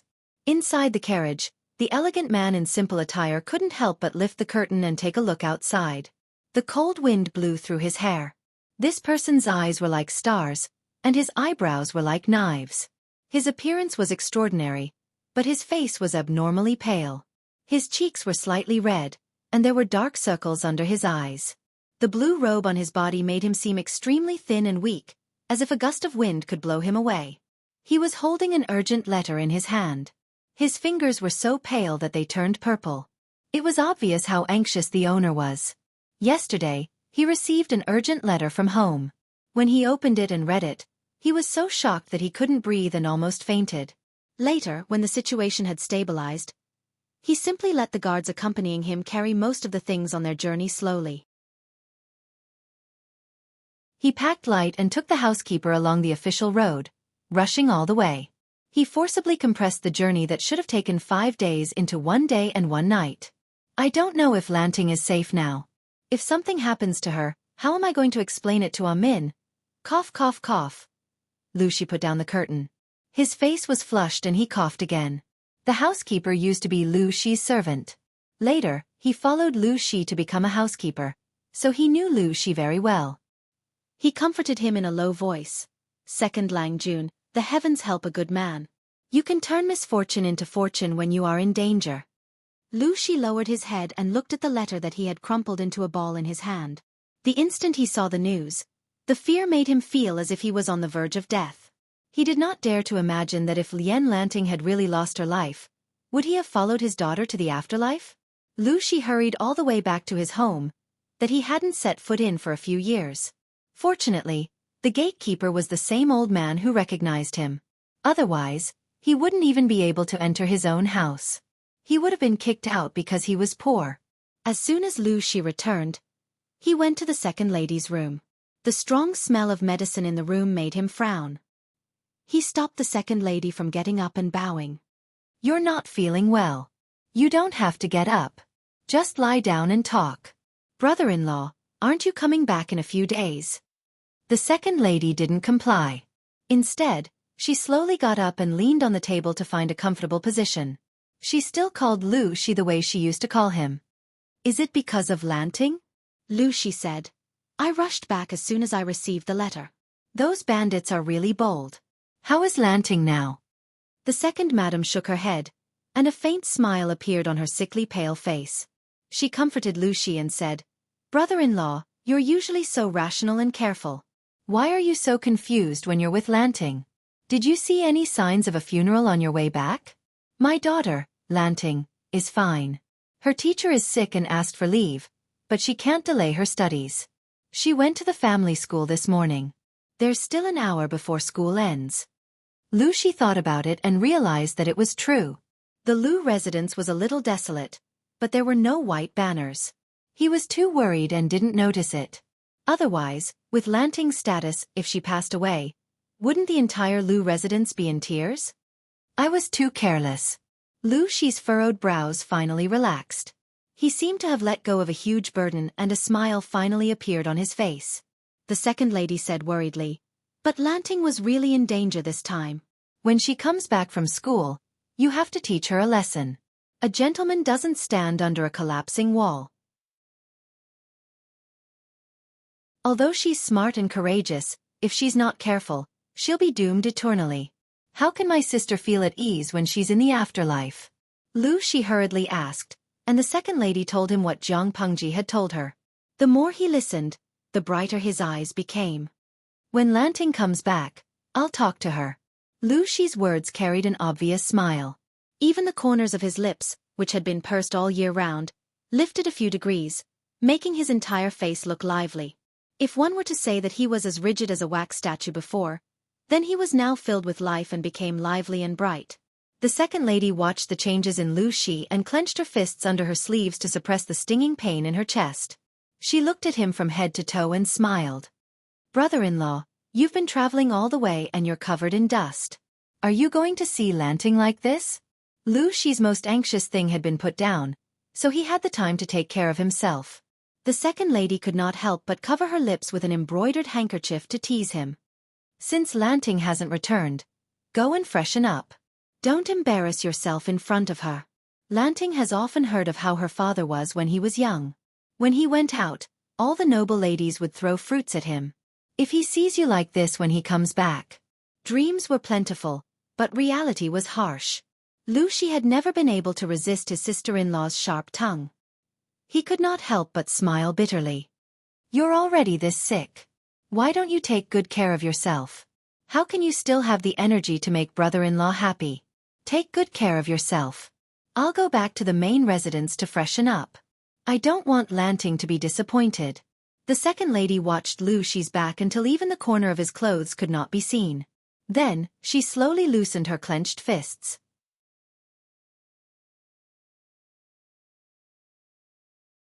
Chapter 43. We provide you with exciting novels to read. Help me lie down. The second lady coughed with a bitter smile and slowly lay back down with the help of the maid. The maid was a little angry. You've been managing the house and raising second Lang Jun for many years. Why did the master only stay for a short while after he came back? He and my sister are very close. It's not suitable for him to stay in my room for a long time. He's already being very lenient by letting me stay where I am now. The second lady smiled helplessly. She was at her wit's end back then. If it wasn't for her brother-in-law, she wouldn't have survived until today. They were sisters, but their fates were different. Even if she told herself not to be jealous and that she should be grateful, she still felt heartbroken sometimes.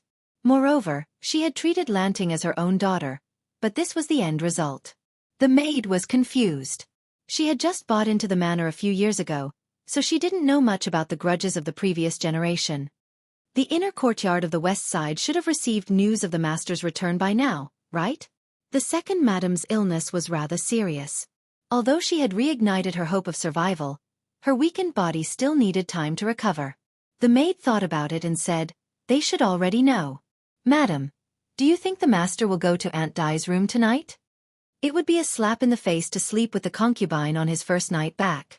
Xueqi didn't seem like someone who would do such an unreliable thing, but who knew if he would lose control of himself? Moreover, the second lady was seriously ill and couldn't even sleep with him. The second lady didn't think about the maid's worries. She just didn't like the maid's overstepping her authority.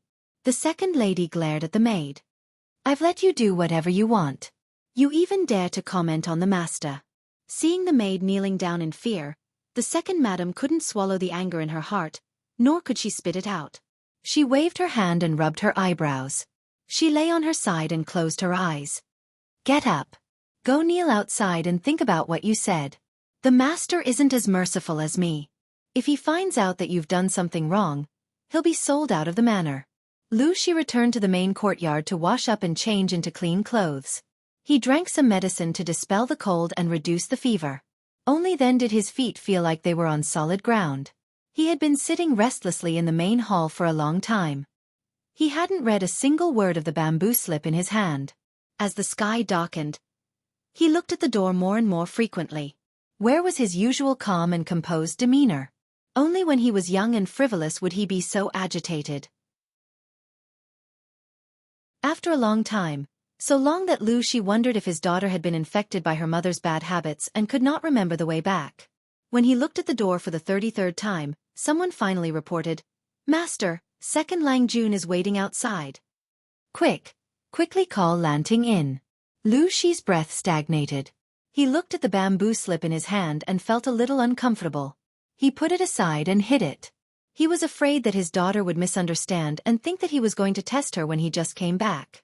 That was what Jiang Pengji saw as soon as she entered the room. A strange man was sitting upright at the head of the table. He was wearing a white robe with dark cloud patterns on his sleeves. A loose black cloak was draped over his shoulders. His fair and slender hands were exposed outside the sleeves, and they hung naturally on his knees. His eyes lit up when he saw her come in. His long hair was still damp, and his clothes were very clean, which meant that he had washed up not long after he came back. When he saw her, the muscles on his face were a little unnatural. His hands subconsciously moved, showing that he was nervous and uneasy. Jiang Pengji approached and bowed to him. She looked at Xueqi from head to toe. Although the clothes on her father were not shabby, there were obvious wear marks on the collar and cuffs. Some parts even had hair on them. The material seemed to have become fashionable a few years ago, and the size did not fit his current body shape. According to her understanding of the family's finances, It was obviously impossible for someone at the top of the pyramid to wear such clothes. The most likely reason was that the clothes had a special meaning to him. Even though it was so old, he still refused to throw it away. His fingernails were very clean and the color was healthy. It seemed that he was very particular about his lifestyle and hygiene. The ring on his left hand was obviously a wedding ring.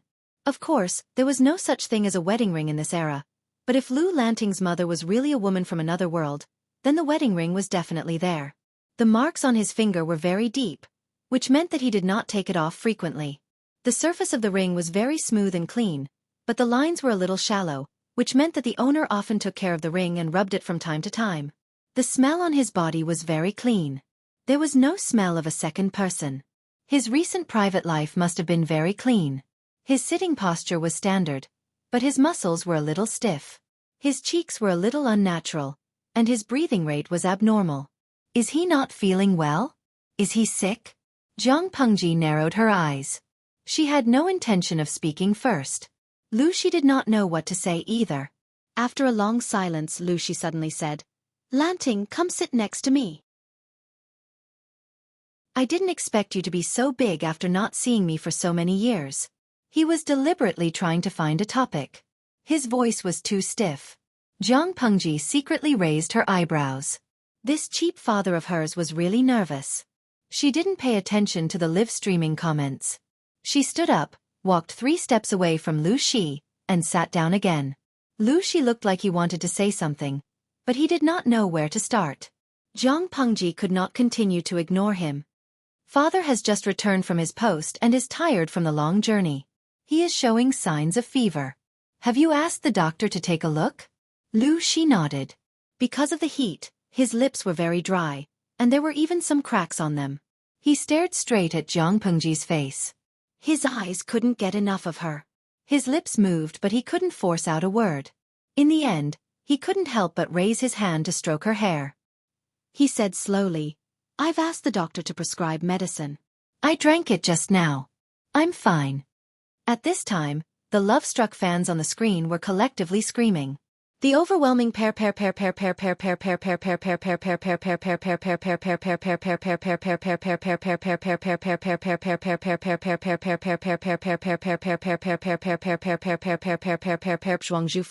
Oh, host, do you still need a stepmother? Someone who went to college and can do laundry, cook, and play games?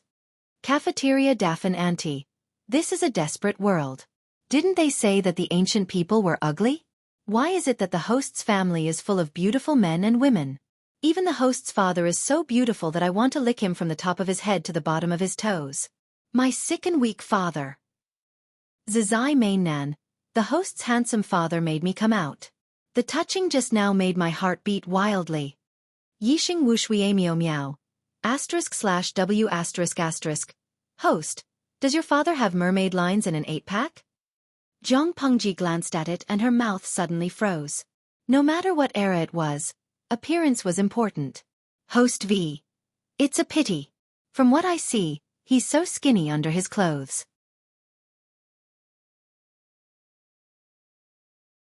Chapter 44. Lu Shi was indeed very thin. He wasn't short, and he didn't have much meat on his body. Even though Lu Shi was wearing loose clothes, Zhang Pengji was very good at judging a person's gender, height, weight, and measurements based on the size of his feet, the depth of his footprints, the frequency of his breathing, and the facial features. She could roughly determine a person's gender, height, weight, and measurements, let alone someone like Lu Shi. Zhang Pengji said discontentedly, "Father is much thinner than before. When we return home this time, we have to take good care of the flesh." Lu Shi's eyes were filled with surprise. He was so excited that he couldn't even speak properly. His hands were trembling on his knees, as if he didn't know where to put them. Lanting, do you still have your childhood memories? Do you remember how I used to look like?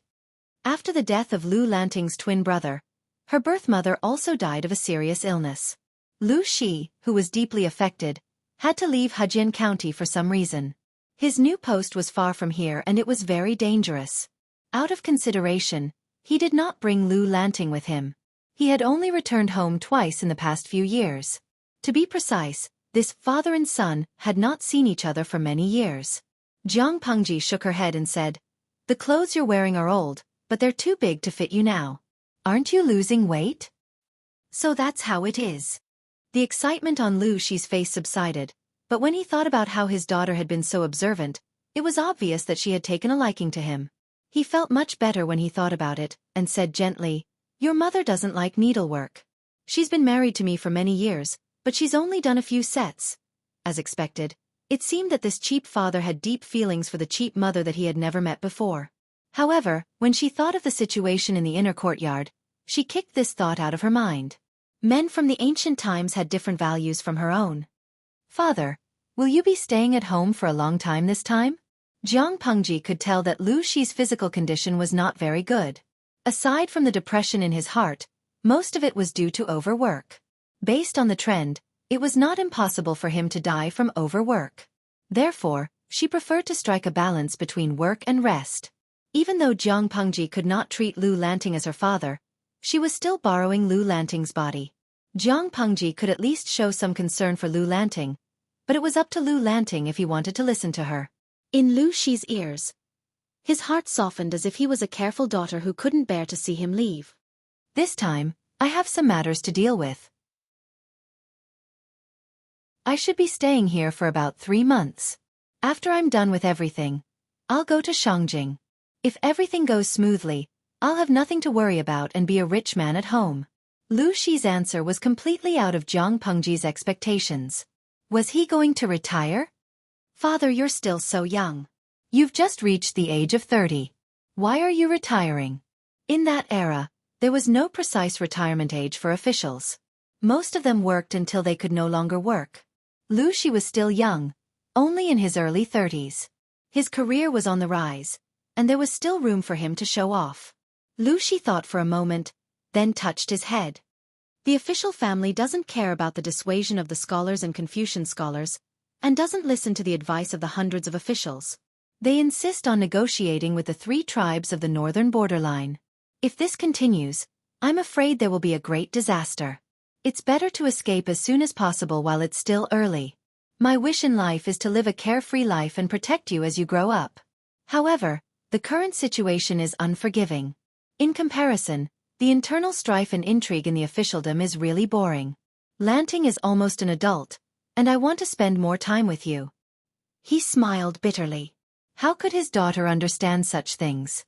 "Father, are you worried that after the negotiation, the emperor will be afraid of the Count of Zhenbei and will cut off his own arms?"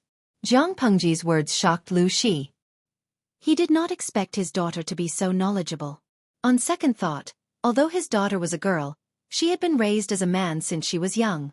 She was also his and Ah Min's daughter, so she was not stupid. What's more, his daughter had an extraordinary background. Indeed, the 3 tribes of the northern borderline are ambitious and have coveted Dongqing for many years. The emperor has been neglecting the court affairs and is no longer as wise and decisive as he was when he was young. Refusing to negotiate, the emperor still has to rely on the Count of Zhenbei. However, the emperor has long been dissatisfied with the Count of Zhenbei and always wants to take over the military power. If the negotiation is successful, it will be time to kill the donkey after it's no longer useful. Lu Shi shook his head. It was not that there were no people who could see the hidden dangers, but the emperor was biased and stubborn. Even a few bulls could not pull him back. Speaking of this, Lu Shi sneered and said sarcastically, "They are not upright. No wonder they are afraid of the Count of Zhenbei." The royal family of Dongqing was originally a fugitive slave. Later, they worked as a groom for a famous general of the previous dynasty. By chance, they were favored and slowly rose to power. However, a dog cannot change its spots. Their ancestor became a rebel for a temporary benefit. His descendants thought that all the generals were rebels. The corner of Jiang Pengji's mouth twitched secretly. She thought that as an outsider, she had no fear of the imperial power. She had blurted out what she wanted. She did not expect her father to be even more ruthless. He had directly scolded the ancestors of the Dongqing royal family. In ancient times, bloodline and background were the most important. Scolding them was more insulting than anything else. However, it could also be seen from this point that her father was not foolishly loyal at all. He was quite rebellious in nature. Jiang Pengji asked, If the Count of Zhenbei falls, will there be other soldiers in Dongqing who can resist the ambitious 3 tribes of the northern borderline? If there is, why would the emperor rely on the Count of Zhenbei to guard the border of the northern borderline for so many years? They would have separated and restrained each other long ago. Lu Shi sneered. He did not let go of the Count of Zhenbei, but at the same time, he was thinking about taking back the military power. He was not afraid of being divided. If that's the case, once the Count of Zhenbei falls, the emperor will be bewitched and promote a few generals who only have the ability to talk on paper to replace the Count of Zhenbei and guard everywhere. When the time comes, the southern barbarians and the northern borderline will join forces. I'm afraid they will have the momentum to destroy everything. Dongqing. War was Jiang Pengji's old profession. Although the situation and the tools of war in the 2 eras were different, which led to the final method of war, the essence of war remained the same. Even if the environment had changed, her sense of smell was still as sharp as ever. Dongqing had no other capable generals except for the Count of Zhenbei. It showed how much the military officials were suppressed. If it's chaotic, then so be it. As the saying goes, heroes emerge in troubled times. If things are really as Lanting said, Dongqing's destiny is near. Unexpectedly, Lu Shi, who was usually elegant, sneered and said such rebellious words. Jiang Pengji said slowly, I think that a centipede is dead but not dead. Maybe it can be saved. It was a country in ancient times. Information, communication, and transportation were too backward. It was not as easy to destroy a country as it was in her era. In her era, if one wanted to destroy a country in the morning, it would never be delayed until the evening. Lu Shi put on a gentle and doting smile and added, a fool who doesn't know he's courting death is incurable. Jiang Pengji was speechless. To do Feiqiu. I can suddenly read the expression on the host's face. HHHHH. It's definitely AB****. You're tuning in to the Xueqi's Martial Arts Saga YouTube channel. Don't forget to subscribe and join us on this journey to catch the most captivating stories.